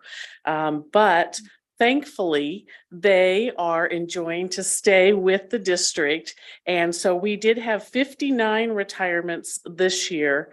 We just wrapped up all of their paperwork processing. So you saw probably quite a few of them in the board agenda. Then on the next slide, so 86%, if you go back to that, are not retiring. And that's an important piece for us to just have as a benchmark and to be thinking about. Out of the 430 that could retire, 86% are not retiring. Okay. We are also, usually after spring break, we see an increase in the number of resignations. It's a variety of reasons, but as you can see on this slide, it says 89 resignations to date. We're actually up to 102, but we have had 34 of those are retirements and 68 are resignations. And last year at this time, we had 97 total resignations and retirements and 27 retirements, 70 resignations. So we are at about the same level as we were last year. You can see our total numbers of employees leaving the district, however, are going down over the past couple years. So that's something that we really appreciate. And we do exit interviews. We do them virtually. We also will do them in person if the employee requests, or if we have a particular question or concern about maybe a group of employees from a building, or we have maybe some new employees that are leaving after 1 year, we'll go out and speak with them just to get a little more information and dig a little deeper. So the slide that's up here so that you see it, it's 98, which is actually 102 as of today. So to make sure the number was as up to date as possible. So we're turning it over to the rest of the team. And I have one more slide. So just some of the locations from where we do get staff. We, of course, reach out to our student teachers as soon as possible to visit with them. We love to also get former Topeka Public Schools students to come in.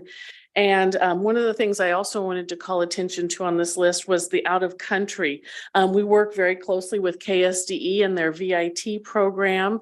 I think this year we offered to take at least 10 of their VITs if they wanted to come to Kansas. And we are also currently in the process of a labor certification process because we'd like to sponsor 5 of our current staff for permanent residency. So we're also going to be working through that as well. But these are some of the other resources that we get. And I will turn it over to my 2 directors of certified personnel, one incoming and one outgoing. Love the 2 name tags on Miss Johnson, if you notice, principal and director. Mr. Tatum, I believe your child is in college prep. Mr. McKnight is one of those teachers. He came from the Caribbeans. And he's been with college prep ever since and is renewing his time to be able to continue on with us as we think about that VIT program and quality of staff. Okay. Thank you, Dr. Anderson. Thank you, board. So as you see on this slide, there's Kansas in the middle, and those are the states that are our border states. And just to kind of put our situation in perspective, we see in Nebraska, in 22-23 this school year, they had 769 positions that were not filled with fully qualified staff, and they started the year with 209 vacancies for the year. Move on down to Colorado. They didn't have data available for the 22 to 23 school year, but the closest I could find was 21 to 22. They had 5,729 gen ed vacancies. 440 were unfilled for that school year. 1,102 SPED vacancies and 192 were unfilled.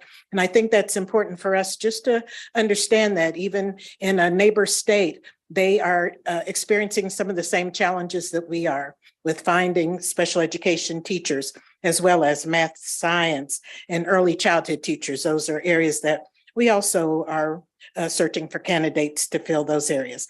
On down to Oklahoma for this current school year, they started the year with 1,019 vacancies, and they were innovative in how they were going to resolve their issue. They issued 3,780 emergency teaching licenses, and those licenses are good for 3 years. So that is something that we haven't done yet in Kansas, but we certainly do appreciate all that KSDE has done to help our substitute teachers be eligible to serve in classrooms where we cannot find a certified staff person.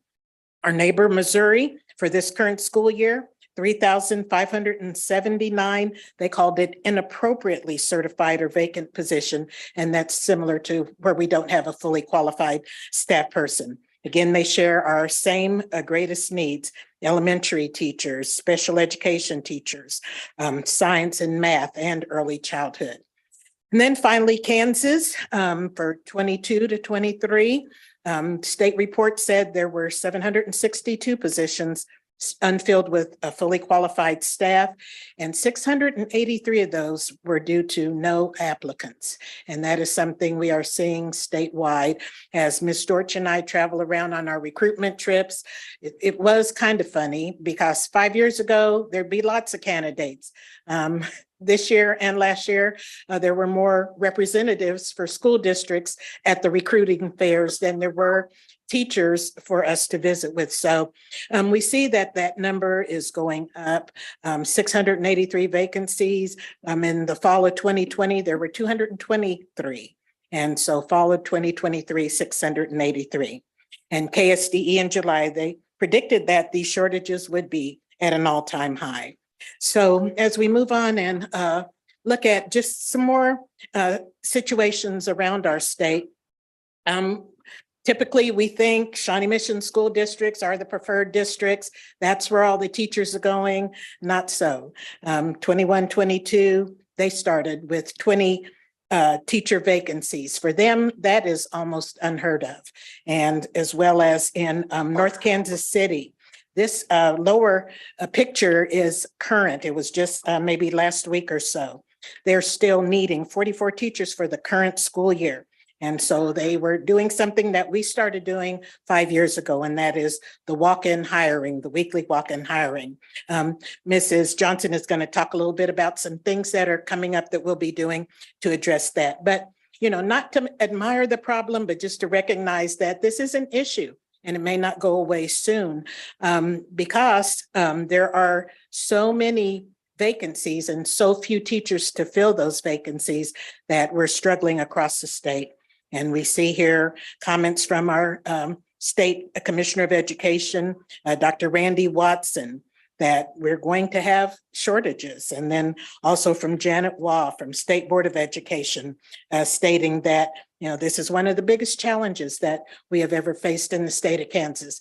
So again, just to put it in perspective, we are competing across the state for teachers that don't even exist yet.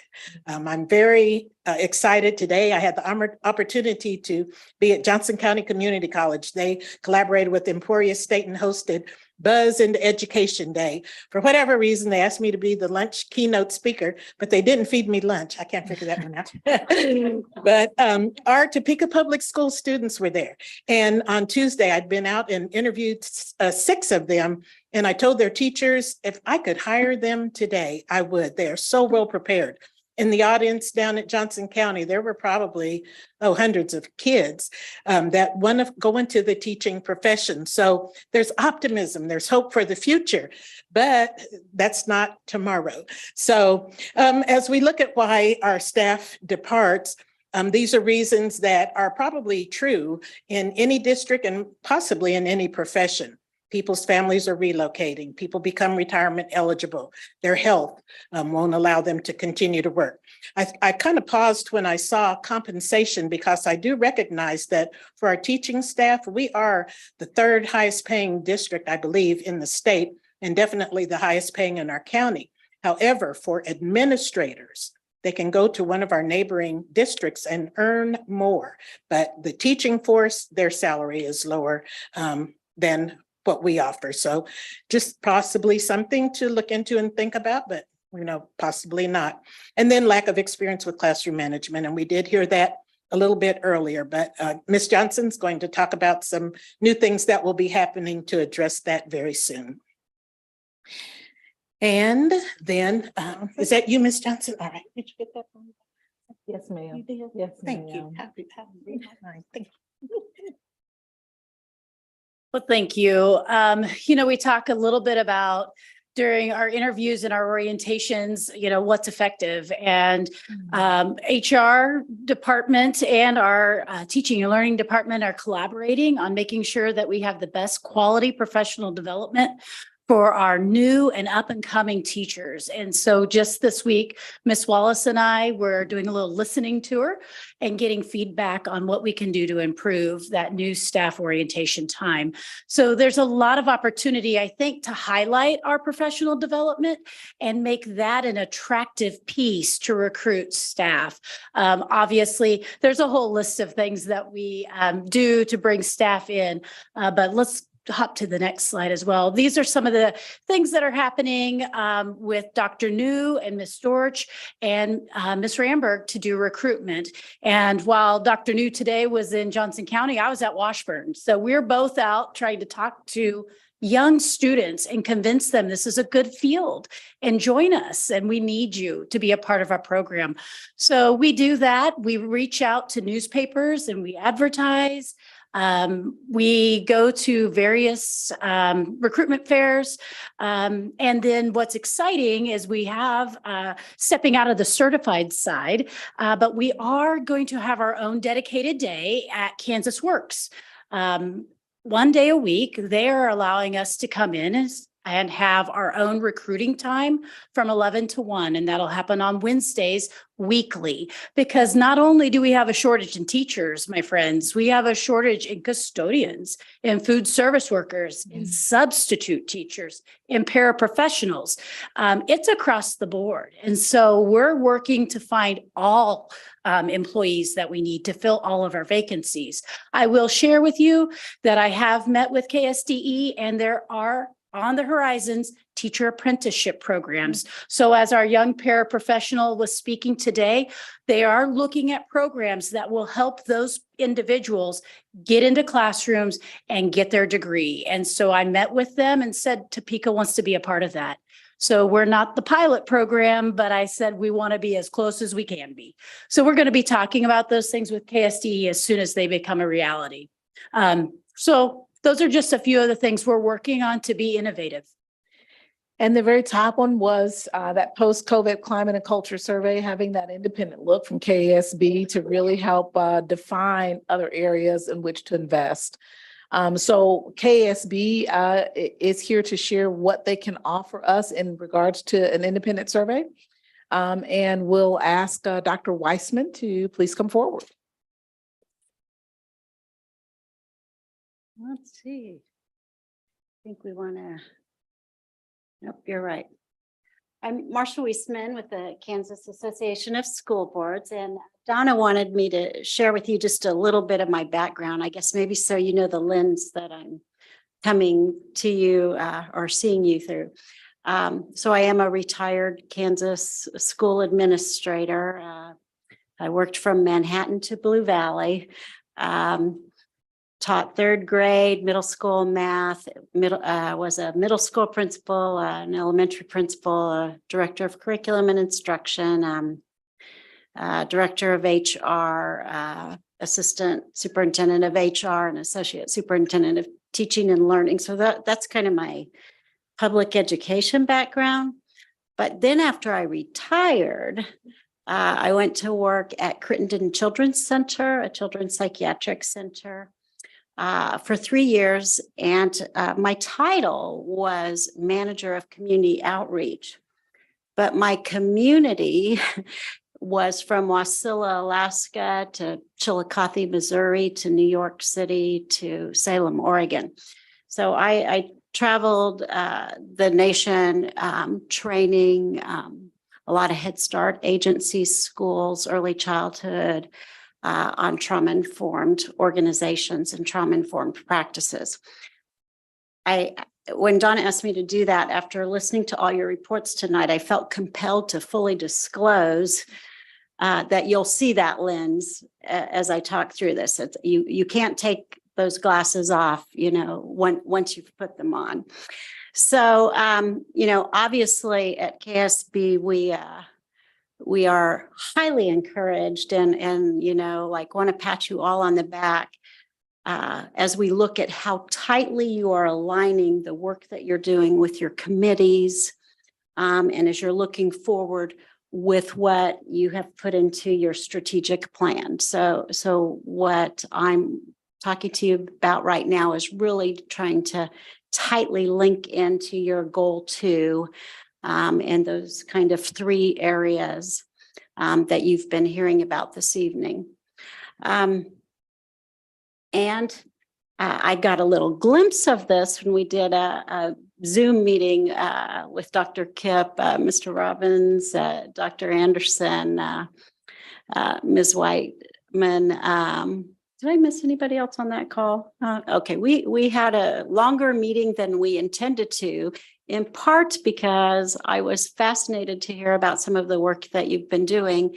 And Dr. Perry seems to be a theme of the evening. So, let me add to it. But I think the comment that he made related to this was very early in the pandemic. I believe it was in the first half of 2020, in which he predicted 3 generations or 60 years to recover from the impact of trauma on our most vulnerable populations. And so that's what I've heard you all talking about this evening too. So, families that were already dealing with, this is just a sampling of the areas of vulnerability, but some of these kinds of vulnerabilities and then what the elements of worldwide pandemic did in terms of isolation, and those, as others said earlier this evening, this loss of hope, lack of control, the kinds of things that make these challenges even greater. His point when he said this, and why this ties into this survey that we want to talk about, is it really, really, really underscores the urgency of this work and the need to make sure that we are collecting appropriate data and looking at how to use that data to move forward.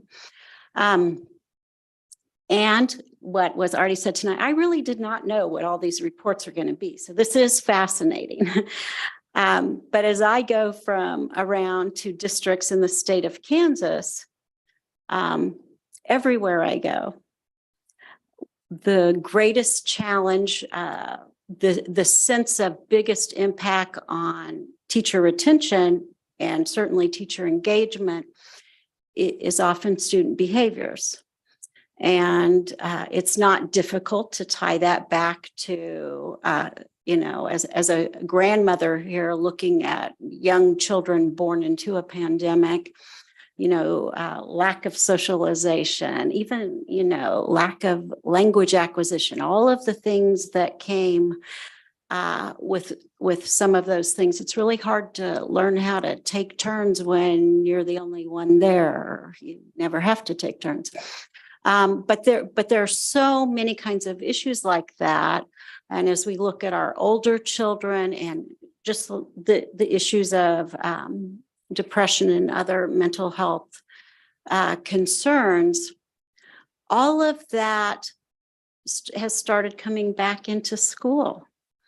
And as our teachers now are working with children and youth that are presenting with more significant issues than they saw before, even those that have knowledge of and skills to manage some of those start to wonder if they do, because when the challenges are greater, it's harder to feel as effective. And that certainly impacts how people feel about the work that they're doing and going forward. So, for any medical professionals in the world or in the room, this picture was taken before the pandemic was a gleam in our eye. Those masks are for wildfires, so don't worry about the little vents in there. They're not pandemic masks.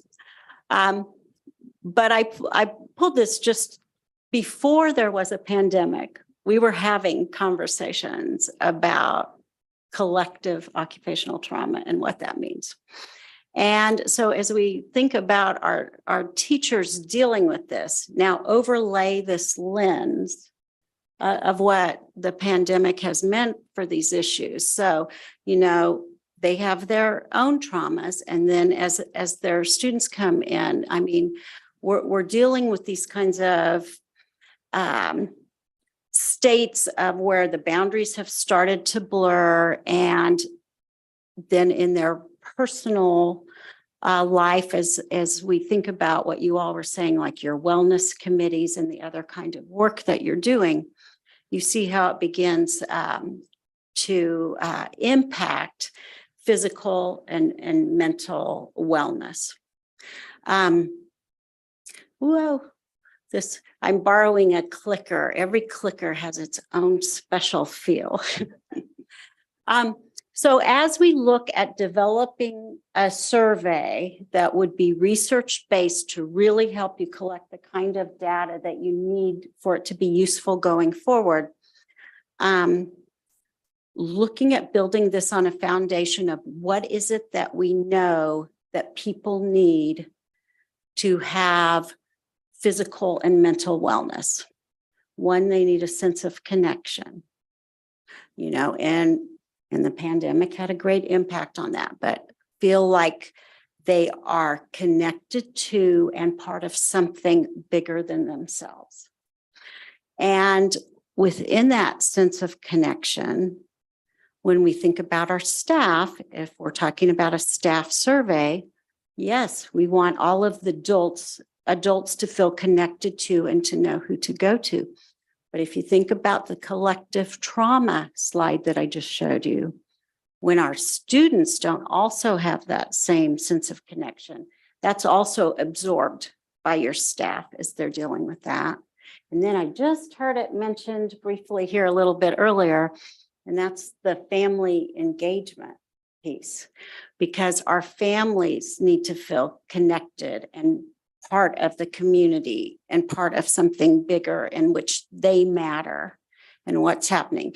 So we want to make sure, as we're talking about staff-driven questions and information that we're gathering, we're not just wanting to get information about their own sense of having relationships, but how they view the children and families with whom they work. When we're talking about safety, it's that sense of both physical safety and emotional safety. You know, do I have a safe space in which to express my opinion? And obviously tonight, once again, warms my heart, but what I heard this evening through all of your reports and your senior of the month is it definitely sounds like there's lots of space for people to feel free to express themselves and share their opinions. So as I'm moving forward, you'll see I want to talk about what you already have going as well as going forward.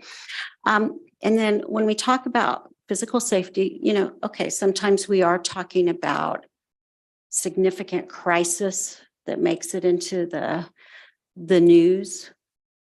But those kinds of issues can also be as mundane as the light bulb has been out at the back entry of the school for 2 months now. Who's going to fix that? I mean, those are things that impact that sense of feeling safe and secure in their space. If that's the door that you walk into the school in the middle of December when it's dark at 6:30 a.m., that's how you start your day every day, you know. And so we want to make sure that we're providing an opportunity to share that. And then that piece of efficacy. Do I feel like I have the skills and the knowledge and the tools that I need to do my job well? And that's really important to how we feel about ourselves, you know, as we come to work every day. So this is not meant to be an all-inclusive list. And so I think I hit some of the things that were on your board meeting tonight.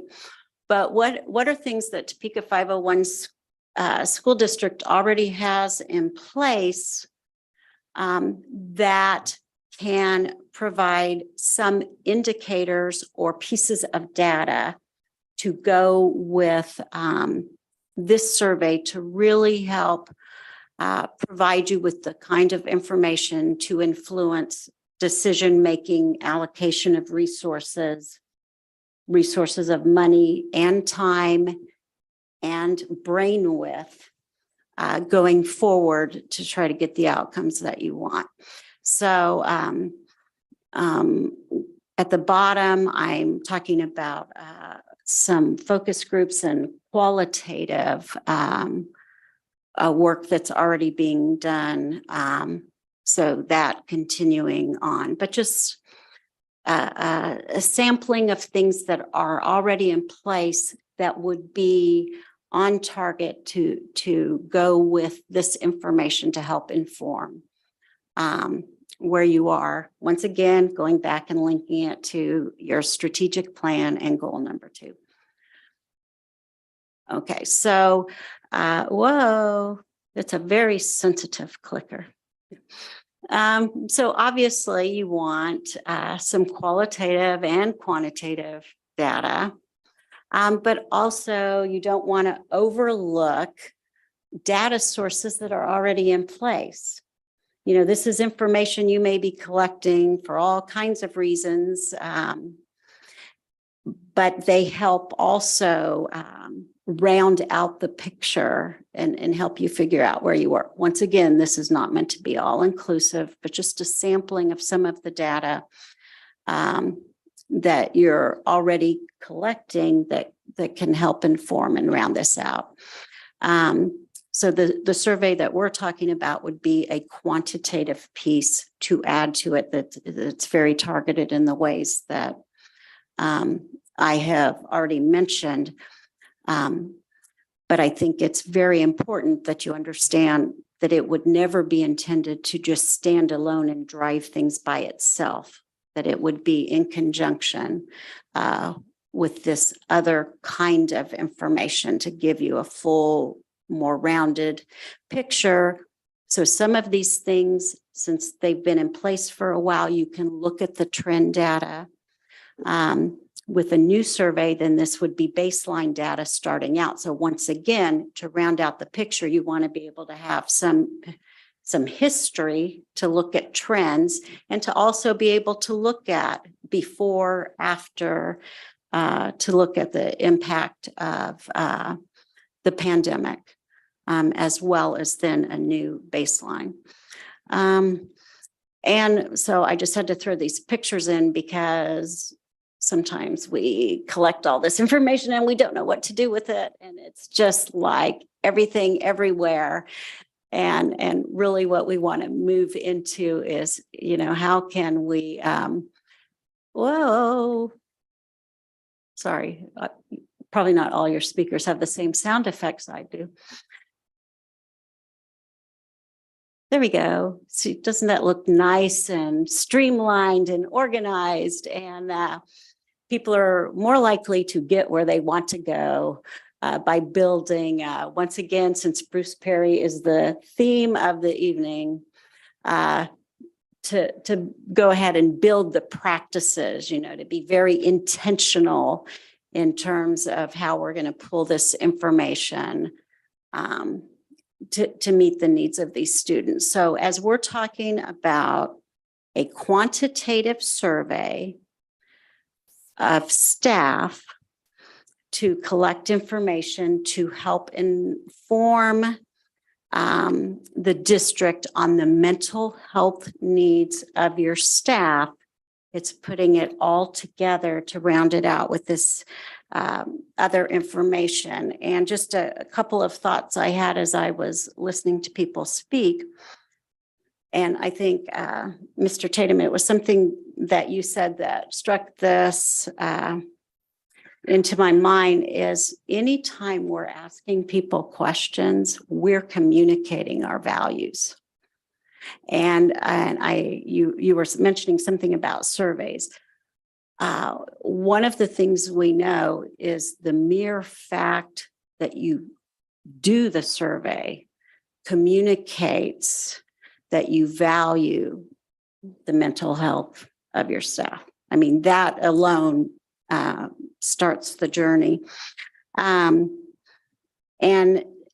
one of the things that I did not include in a list that was not supposed to be all inclusive, but I think is really critical, as I just heard the last report, are those data sources from exit interviews. But if you do exit interviews, stay interviews, and I have a real bias again towards doing some like new hire interviews. Once again, it starts to round out the picture and the story. And it also helps as you think about the kind of information you're getting. You talked about you have 430 people, I think, that can retire.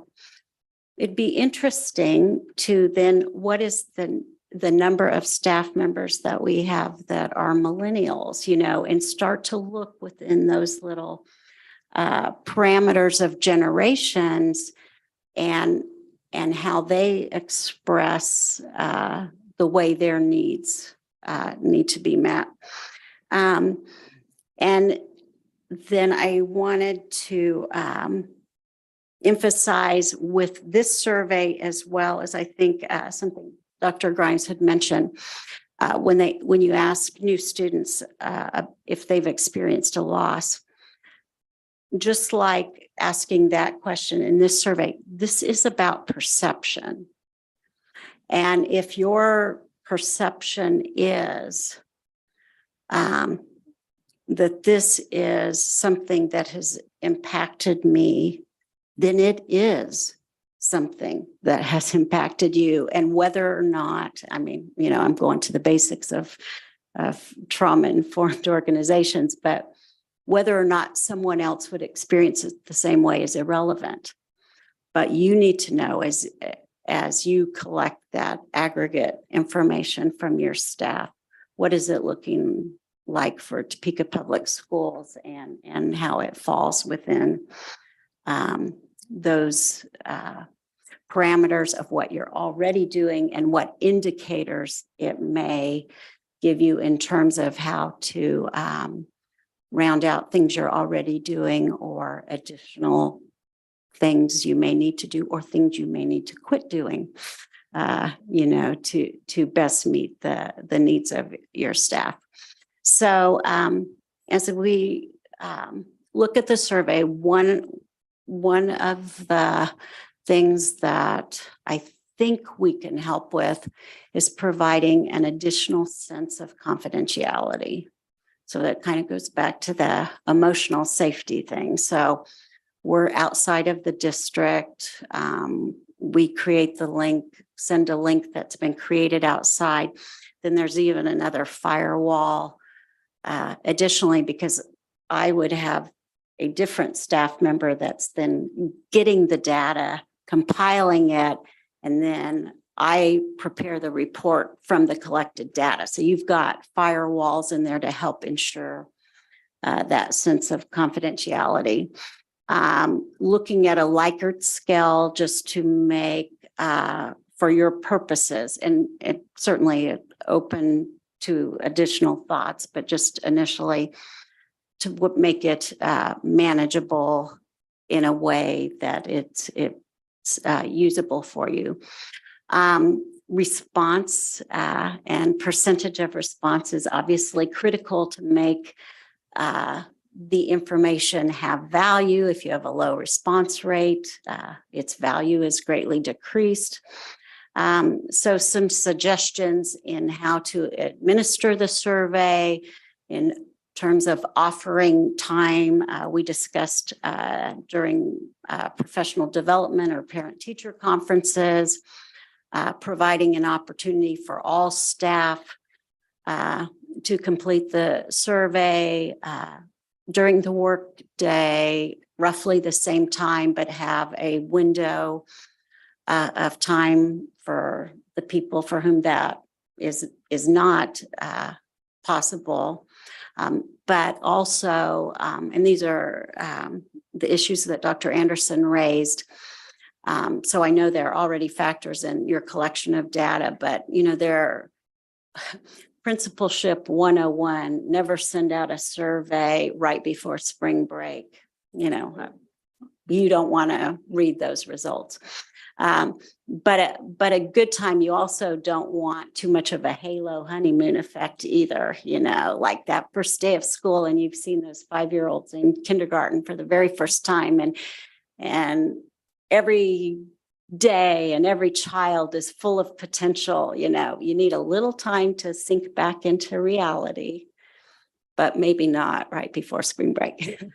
But anyway, the end of the first quarter is a time where there's probably a fairly realistic sense of how people really are feeling about issues. So those were just some of the factors that we discussed in terms of how to structure the survey to best meet your needs.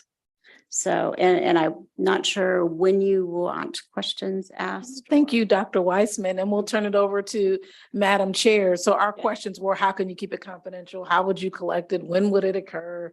So that speaks to some of those in terms of addressing that. So we'll turn it over to you, Madam Chair. And again, we thank you so much for joining us this evening and waiting Yes. patiently after all the reports. Thank you so much for waiting so long and bringing us so much information. So the next thing on our board agenda is that discussion about survey that members of the board asked for. And so what kind of discussion do we have on this climate survey?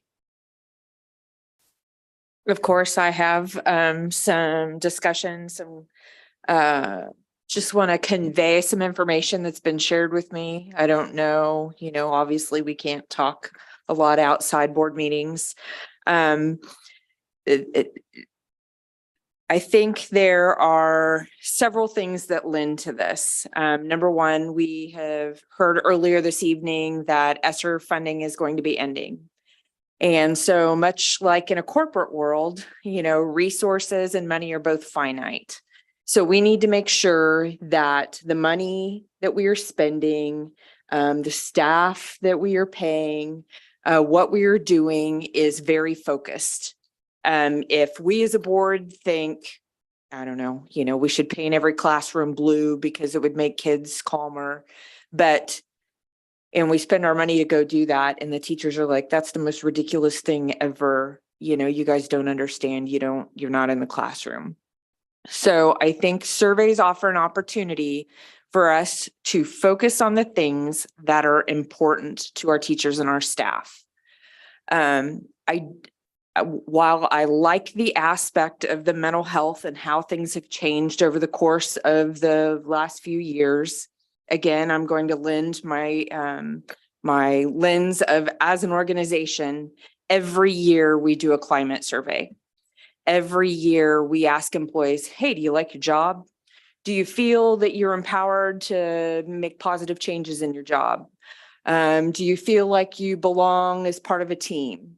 Whatever those questions are. Every organization I've ever worked at has done those. And I think it gives people a voice. And from those, our leadership chooses, those 2 or 3 things that they can really focus on to make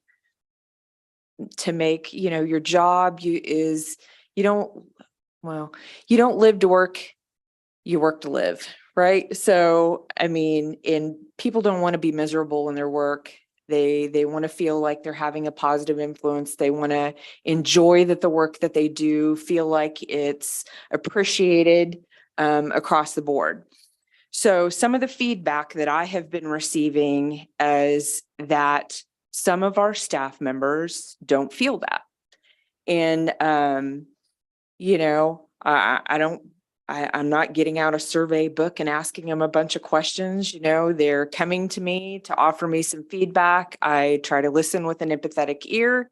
And so this has been one of the things that my drum, everybody's got their drum they beat when they get on the board. My drum has been, and Miss Boley can testify, when I sat down and met with her after I was elected, I wanted a district-wide survey where people could confidently and express how they were feeling about their jobs.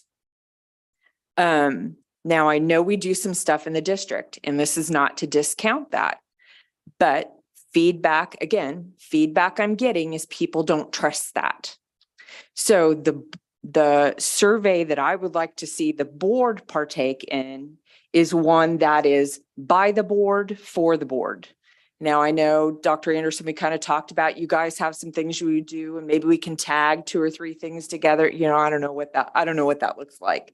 I just know that we have a lot of things facing us. We have vacancies. We obviously have an opportunity for a lot of people to retire and leave. So it is more important than ever that our employees feel valued. They feel important, they feel empowered, they feel engaged, they feel motivated. Because if we don't have teachers, then we've got really big problems. Ms. Ramberg, in your slide where you showed the number of resignations each year, I would be interested to see kind of an overlay on that as to vacancies. Because one of the things that Dr. New's slide showed is the tremendous amount of vacancies that we, as along with other states, are experiencing. So while we haven't had maybe as many resignations as we could have, And it's kind of comparable with what we've had historically. Maybe we have a lot more vacancies than we have historically. I don't know. You know, again, I'm like Keith. I do data collection in my job. We look at data. You can make data say whatever you want it to say. You know, if I go in asking a certain question, I can come out with a certain answer that supports whatever I want to. And I think we as a board recognize, at least a couple people I've talked to, you know, that this is important. We know we're not expert survey creators, but we do know that we value our staff. We value our staff. And if I have staff coming to me and saying they don't feel valued, that breaks my heart. And I will do anything I can to change that. And so if it means for whatever reason they don't feel like a survey coming from this office, this building is confidential or trustworthy, then I am all about advocating to go outside to get that done. Now, whether it's KSB, whether we go find some other organization, you know, I don't know, but so this is my drum. So this is my fault. But, you know, I think it's something we truly need to talk about. I'm wondering, because when you ask these questions, it may arise other questions. So how do you do that? You come back with follow-up survey questions? Yeah, please do. So this would be an instrument that would provide a baseline that you would use year after year. But the questions that come from the information you get on this survey help you determine what other information you need to collect. And that's why I included this slide that indicated you actually probably have some information for other purposes that maybe you hadn't thought of in this context. So for example, absentee rates, you know, look at those over trend lines. And it becomes one more picture or one more piece. The qualitative work that's already being done can be, as I understand, directed in a way, if questions arise from this, to try to get some information from that. But if you don't find that you're already getting that information from some other source and there's not a source existing, then you can add additional addendums to collect more information if that comes through strongly. Very often when we do these surveys, and when I say very often, I think I mean 99% of the time, we also allow for comments. So it adds a little bit of a qualitative element to this, because then you go, as a qualitative researcher, you go through the comments and identify the themes that are coming through.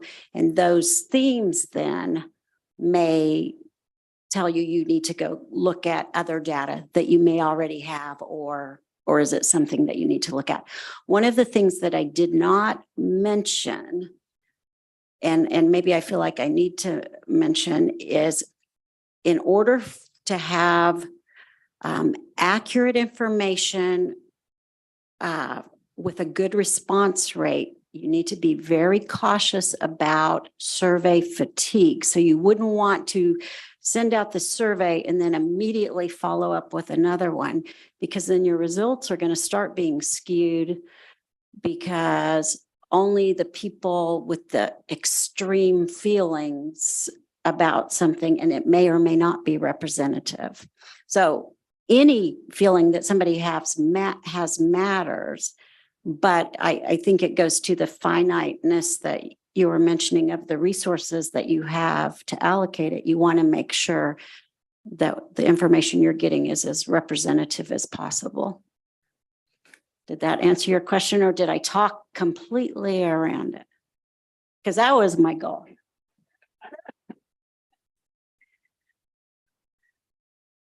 Ms. Stewart Campbell. For me, this external climate survey is extremely important. And I know we have traditionally done it. The last one was in 2019. And it is so important that we find out like where to focus our energies, our resources, our allocations. Like we know that some schools have higher turnover than others. We need to know why. So I want to know if like 30% of teachers at school X don't feel supported by their administrator. I want to know if 80% of staff at school Z feel they don't have enough mental health resources. So this is how we can find out. And it is really important that classified, certified, and administrator. I think it's important that all be surveyed, from custodians up to administrative staff. Okay, and with that, it is extremely vital that those being surveyed know that it is confidential and it's by the board. It's not from district administration. If they think it's from district administration, we're going to have the same issue, to Ms. Schmidt's point. And I know we wish people felt comfortable by answering honestly the surveys like from Dr. Kipp's office, but they don't. That's just the reality. I wish for world peace, and didn't happen, hasn't happened yet. So maybe some staff do, but I too have heard people say, I'm not answering it. I don't feel comfortable. I'm just going to lie. I don't want to burn bridges. I don't want to look like I'm not a team player. So like for Dr. Kipp, I'm really curious about the response rate from the internal survey. I don't know if you could, I'm really curious about that. But anyway, I just want whoever we end up. So we as a board, we choose who conducts this external survey. So yeah. It's just, that's what I needed to say. They have to know it's from us and the results will go to us.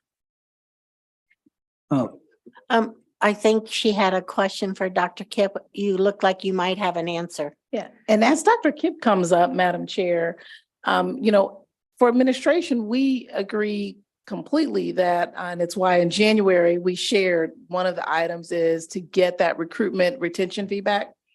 And so, the every year survey that Dr. Kipp does about feeling safe in those items, that's one survey.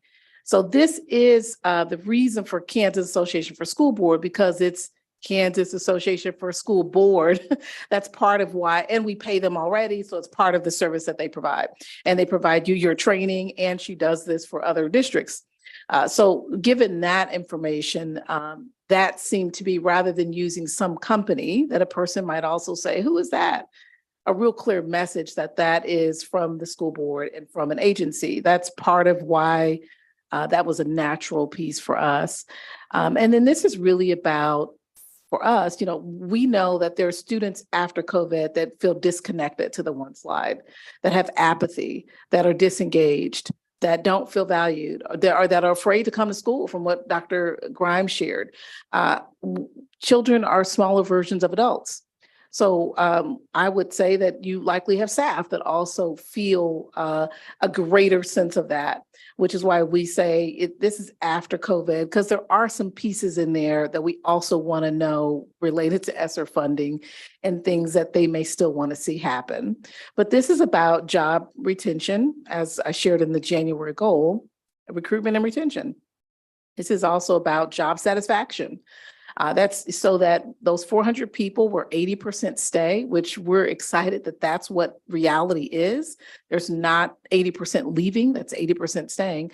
Why do they stay? As she mentioned, stay interviews. And then those that are leaving, why are they leaving? And then how do we even close that gap? So I agree completely that that independent piece from is a look that we want to take a deeper look at this upcoming year, because we are now after COVID. If we gave this last year or a year before while we were in COVID, I suspect the results would be very different than a more neutral time, which we think starting next year, that is a very neutral time because we're a year out of COVID. So that's just informational. So we're all on the same page that we're looking at job satisfaction as well. But I anticipate mental health will be a component of, much like school satisfaction. Dr. Kip? Okay. Yeah, just coming back to the climate survey we've done every year for 10 years. I can totally appreciate the fact that if it is coming from the district office, there may be a perception by some that they might not be honest or, feel uneasy about answering some of the questions. None of the questions are mandatory on there. We typically get a response rate well over 1,200 from staff. For surveys, you're lucky to get 20 to 30% response rate typically. So we do have good response rate. I can't emphasize enough on record that it is completely anonymous. We have no idea who answers. We have no IP address, email, or any way to trace it, and that's handled through SurveyMonkey. But again, an outside thing, I'm not taking any offense to it. That makes perfect sense in terms of separating that perception. So yeah, makes sense to me. Dr. Kip is on our leadership team, so he's part of our team saying we would like this independent look and get a benchmark. And then this would be then the survey every year. We then say, let's have this look again. Where are we at now? Where are we at 2 years away, 5 years away? That's our healthy look just as a team rounding us off. And the anonymous piece, KSB shared, if you give it at different times, people will say they know my plan period, so even that, she gave some suggestions, which we never even thought of saying, yep, everybody, you have part of staff development day, you have late start, but telling all schools, you have to give time for people to do that. So we get all people surveyed. Madam Chair. Let's take a look here. Yeah, I think it's important for us to sort of hear from our employees on where they are and most importantly, what we can do to sort of support them. I've experienced very little in terms of individuals over 3 years sort of coming to me. Why that is, I couldn't answer that for you, but I do know that and I'm not sure how many people have reached out to you, but we have 2,500 individuals who work here. So how large, it's hard to figure out for me.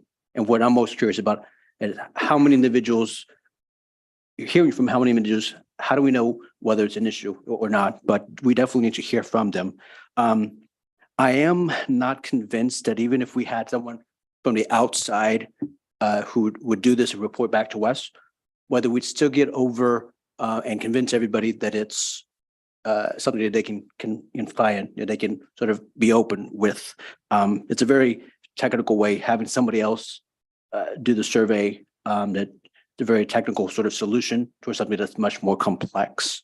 And I also think that the state of education, that we want to upend some things in the way that we educate our kids. There's going to be a healthy, and there should be a healthy amount of people who aren't happy, would rather do things the same way. We need to push our schools to be able to sort of, for the sake of our kids and for their moving our education forward. And so I think, and when you do that, you're not always going to have individuals be healthy. So I think we have to find a balance, but I would support having KASB do something that would, the information which goes back to us so that we could hear from individuals where they are and make some, hopefully some real progress. So. Mr. Tatum. So I've also had individuals come to me from the community, district employees, to express the same kinds of concerns that both Ms. Schmidt and Ms. Stewart Campbell are speaking on. And when Dr. Weissman was giving her presentation a little bit ago, I really was encouraged by the levels of intentional confidentiality and firewalls that they seem to purposefully build into this process. And so I guess my questions really are for Ms. Schmidt and Ms. Stewart Campbell. In hearing that presentation and thinking of your concerns, how do you feel with how does what Dr. Weissman was laying out, does it kind of alleviate any concerns that you guys have about confidentiality? I'm comfortable with that. I think a key part of it is going to be communication, right? I think there's going to have to be a lot of communication, working with KSB about what we're trying to measure, what we want to identify. The mental health stuff, some of that stuff is good, but if people aren't feeling ownership in their jobs, working with them to identify what kind of questions we can ask. I'm okay with the security piece of it. Again, I think it's just going to be communication to people. Really letting people know that this is something the board has requested. The results will come back to the board. I'm sure it'll be shared with the rest of administration. But it's our prompting because we want to hear from them. I'll go back to, we did a survey on a platform that I own at my job, and we were trying to create a digital IQ score, which is a digital thing. And so we had 3 questions that we asked for that. And we had a 4th question on there that we kept open-ended, kind of like you talked. And I knew that I would get hammered as a product owner because of all the supply chain issues and everything that we've had and faced over COVID in the last 3 years. But I felt it was really important because it gave people a voice. It gave people an opportunity to say, you know what, your platform really stinks when I want to order food and there's no food in there to order. And they actually gave us some feedback that, we had made some changes as product owners that we thought were really helpful. We're like, oh, good for us. We did this thing to help everybody that's coming on there. And they crucified us for those changes. They said, that was the dumbest thing you guys have ever done. Are you not looking at it from our perspective? And I think that is the essence of what I want to capture in a survey. I want to give our staff and an opportunity, a platform to speak, because I know it'd be intimidating as heck to walk in here and sign up on public comment and go, I really think you guys are doing a cruddy job. So it gives them a platform to speak and for us to make sure we're focusing our efforts on those right things, for them to either tell us we're dummies for being worried about what color the walls are, or for them to tell us, hey, you're doing something right. We feel valued, the things that have been put in place. I stay here for a reason. I could retire, but I don't. This may validate that what we're hearing are just a few squeaky wheels, or it may not. It may be a theme, but I think we owe it to our district to find out. So. Dr. Bumbrick. Dr. Weissman, what percentage of surveys are returned? That varies completely. It depends on so many factors. So, we know some things that can enhance response rates. And those were some of the things that I was talking about, like you offer a time where you say during this professional development day from 1 p.m. to 1:30 p.m., we're scheduling nothing else, and we're inviting all staff to log on and do the survey. So that one strategy by itself fairly dramatically increases response time. But you'll have people for a variety of reasons that, can't. So you still have a longer window. But it's some of the other things that you've talked about. It's communication. It's the message that's sent about what will be done with this information. Because people don't want, even if it's 5 minutes, people don't want to waste their time doing something that doesn't matter. And if they think that you're going to collect this data and say, huh, yeah, that's interesting. Okay, next agenda item.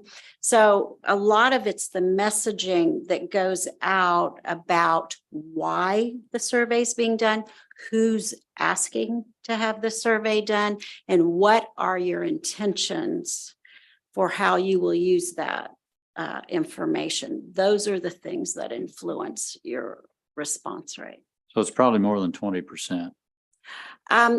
So it depends also in part in the kind of survey, but yeah, I mean, truly a 50% response rate from a research standpoint is actually a really good response rate. But you know, for the kinds of things that you're talking about, you want to enhance it, and you have the capacity and the kind of organization that you have to make it higher. So it depends if you're looking at the whole wide world of But it's done during response rates. professional development time and already captive. Right, and that's why that you can really enhance your response rate with that. So once again, my answer is everything and nothing. Okay.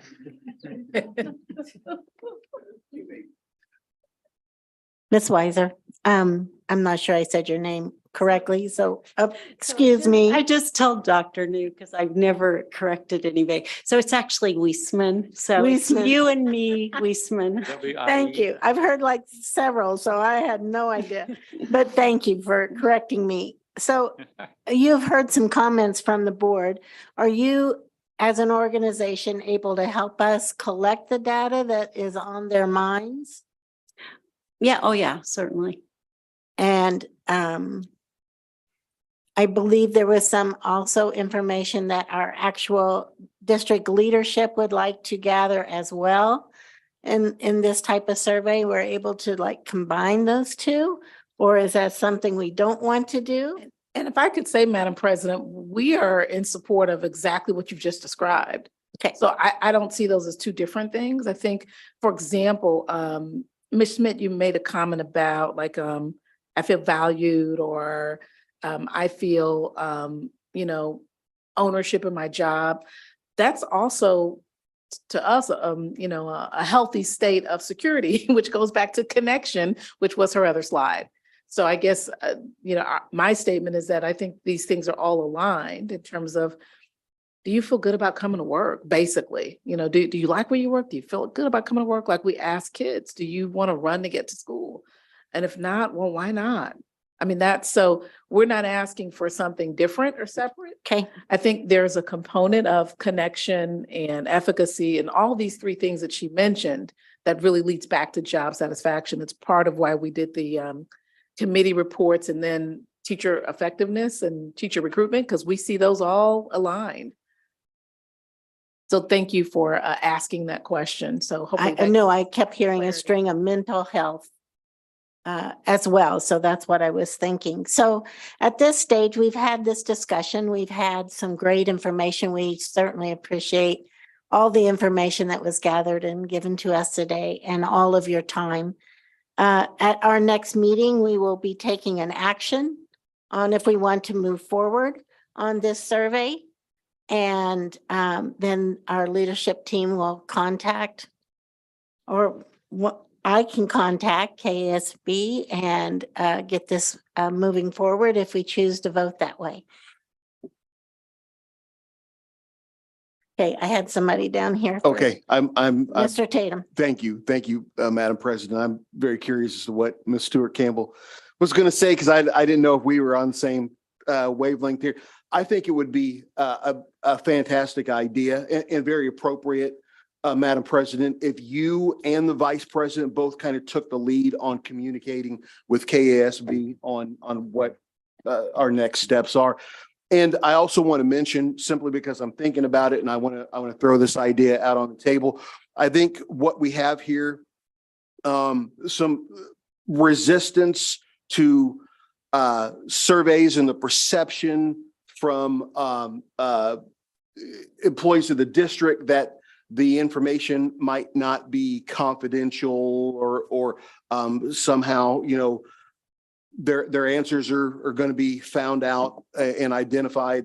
I think that is an issue of some mistrust that might be baked into the culture. And I think one of the things that we can do as a board is maybe get in front of it. And I know I've heard suggestions from time to time. I can't remember who said it. Someone mentioned doing a school board roadshow in which we're going out and talking to district employees in the places in which they work every day. That might be a good way for us to just kind of answer questions and let folks know that we're serious about this. We believe in them, and we want to honestly hear what their concerns are. And we want to hear what they think is going right too, so that they understand that we really are working hard to elevate every voice to make this district the best place to work in.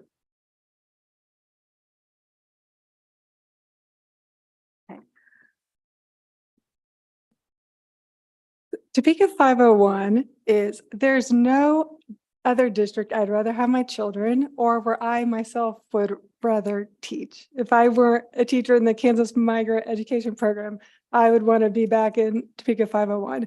We heard tonight our administrators who've been here years. So we know we're doing a lot of things really, really, really well.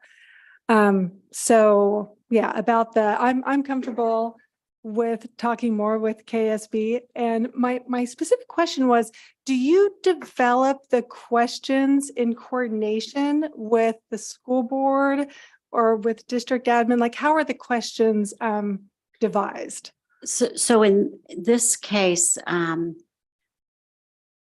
question one is, I want to know what it is that you want to know, obviously, to make sure. So, but within those parameters of like mental health and organizational health, I want to be able to say to you that it's research based. So as I presented those categories of connection and safety and efficacy, that's making sure that we're asking questions that feed into a research base that supports that when these things are in place, are, you know, those are indicators of a healthy organization and people in that organization that are physically and mentally well, based on the parameters of the work that they do. Okay, well, since this is a big decision for us, is it possible to see like a sample from like another district with like, you know, answers blacked out? Yeah, but I'm not, I mean, certainly, but Or I'm is not it sure standard? they really, because it's unique to Okay, you. so every district is- So, is yeah, different. I So mean, you I don't- could certainly do that. I'm not sure it would Yeah. Okay. inform So you much for it. tailor your surveys based Well, on the this, so specific we district. do have, you know, like a bank of questions for climate surveys and things that are already done. But I think that's like what you're already doing. So that's why I'm not sure it would help you. I think what I think I hear you saying is you want something that's different than the climate surveys where they're kind of already developed. And so, I mean, that's the other side of it. When we do the unique Thank you. surveys. So that did answer my question. So Okay. you would tailor it based on district admin's Right, questions. the right. board's I'm just questions. saying that, like, I would guide you. So it's kind of like when I do a superintendent search and I'm helping the board develop their interview questions. Mhm. They can write their own questions, but I'm trying to make sure they see how to align them to the characteristics that they said they want to see in their new superintendent instead of it just. So my role is to kind of help shape and guide. So this is what you want to do. How can we write this question in a way that it fits within this base? So do you have different like board members submit like to the president what specific questions they may have? That is how it's done some way. Sometimes boards just want like me to do it and they look at it. It really is up to you. Thank you. So Melanie, I might, have you ever worked for an organization where okay, because I know I can get my hands on 2 different organizational climate surveys, just so you could get, that we could probably share out as long as we blanked out all the pertinent information. So you could at least, everybody could get an idea of the kind of questions that some other organizations are asking. But I think what it's going to be key is, and maybe that'll just be a thought starter, identifying the questions that we want answered. So, what do we want to know? I mean, if we want to know, does everybody in the district have a dog or a cat? Those would be the kind of questions we ask. And so if we want to know, if they're happy, or they feel ownership in their job, whatever that, she can help us construct the question. But I think as a board, it'll be our responsibility to identify what information are we seeking. And I'm happy to share a climate survey with you, but I think maybe if you look at the one you already have, you probably are going to get roughly what I would show you. I will give Mrs. Lister my card for the 2 of you to contact me. I'm going to close this discussion at this time, if that works for everybody. And I will need any board comments that anyone would like to share at this late hour. Dr. Schumacher. I was busy this morning, so. Yeah.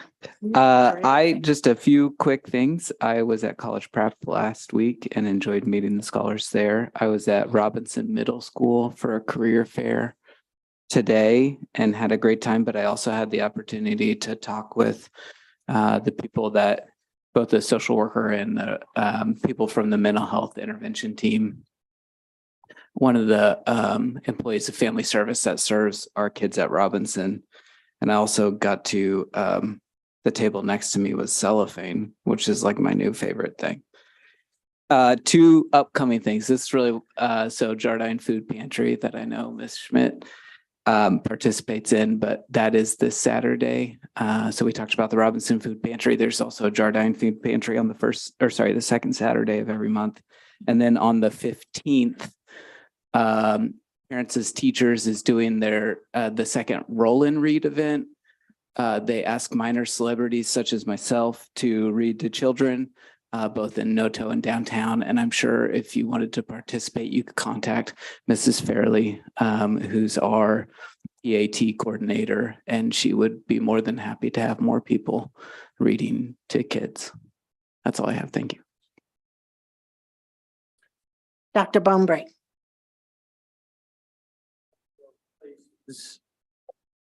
I convinced Dr. Anderson to purchase these books for you on social poverty.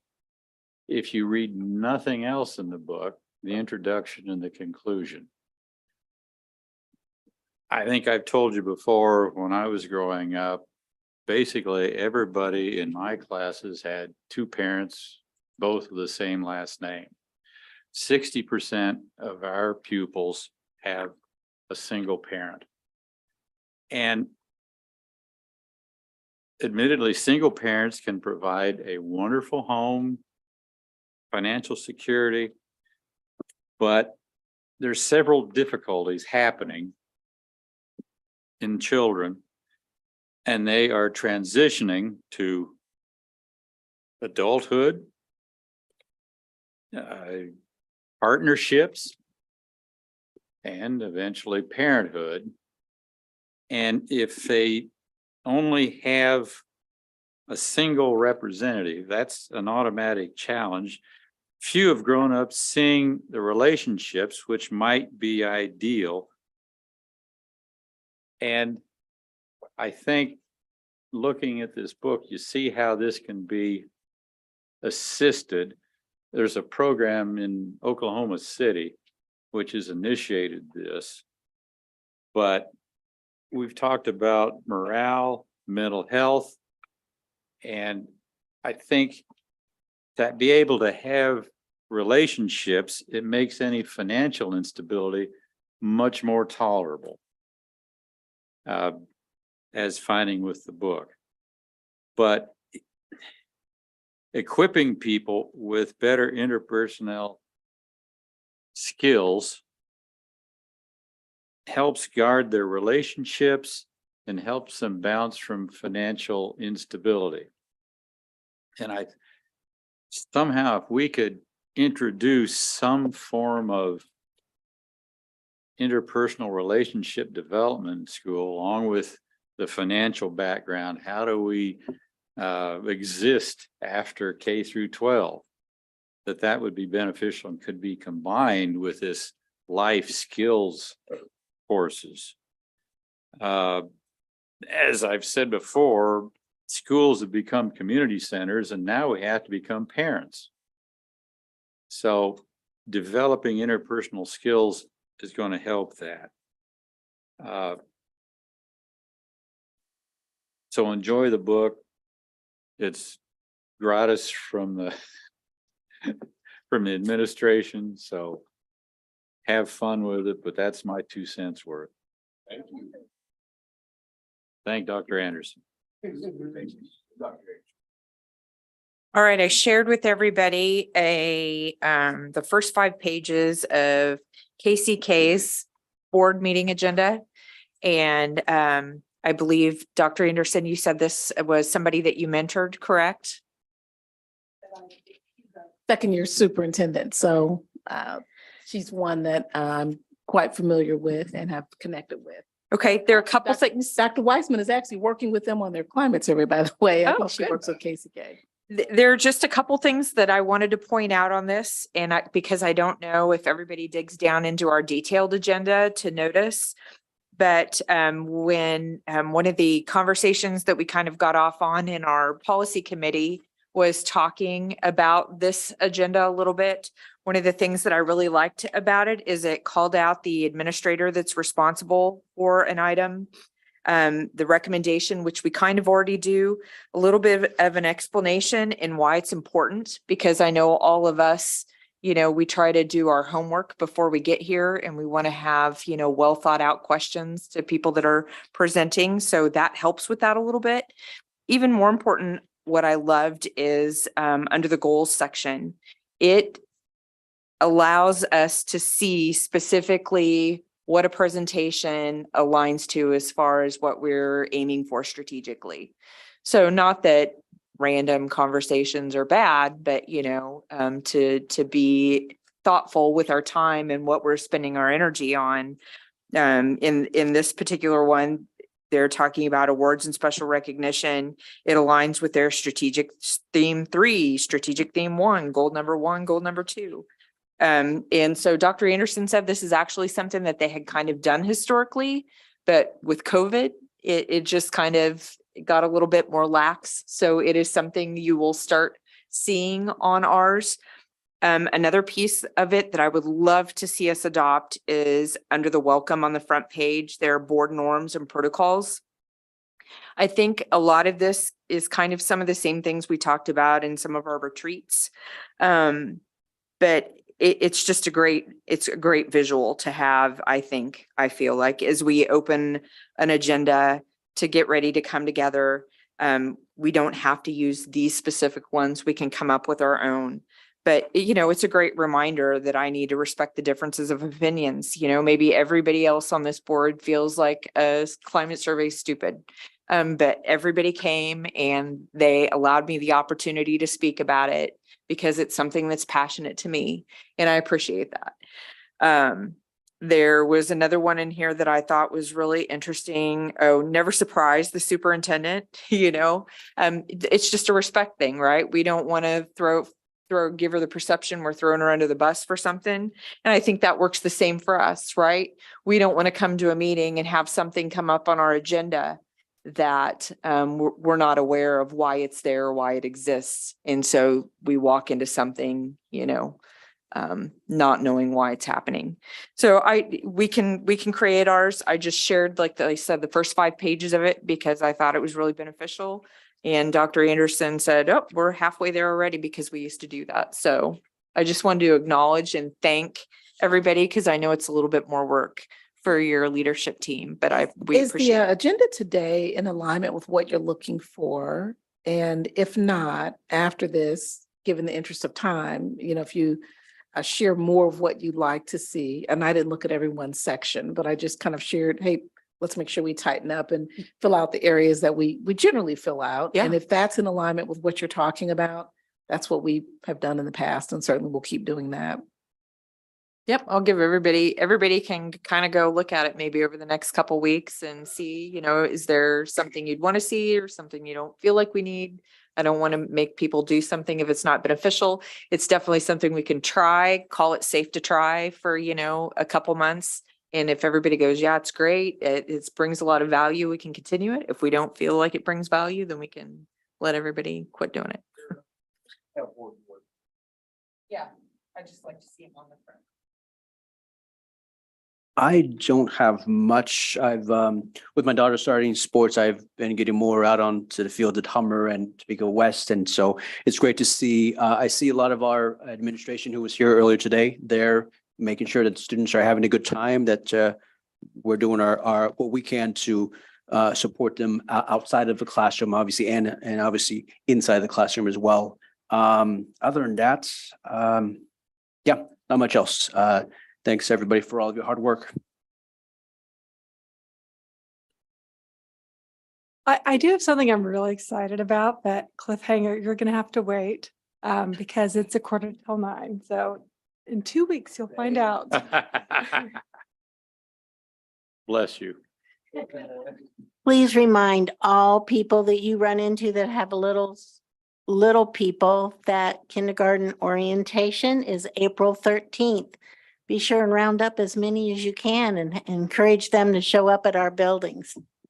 Thank you for all your hard work tonight, your great questions, and you and I will move forward with the survey. It looks like we have time since it's going to be after the first quarter, into the first quarter, so we will work on that. Do I have a motion for adjournment? So moved. I move that we adjourn. Second. And we got a second. Good night, everybody.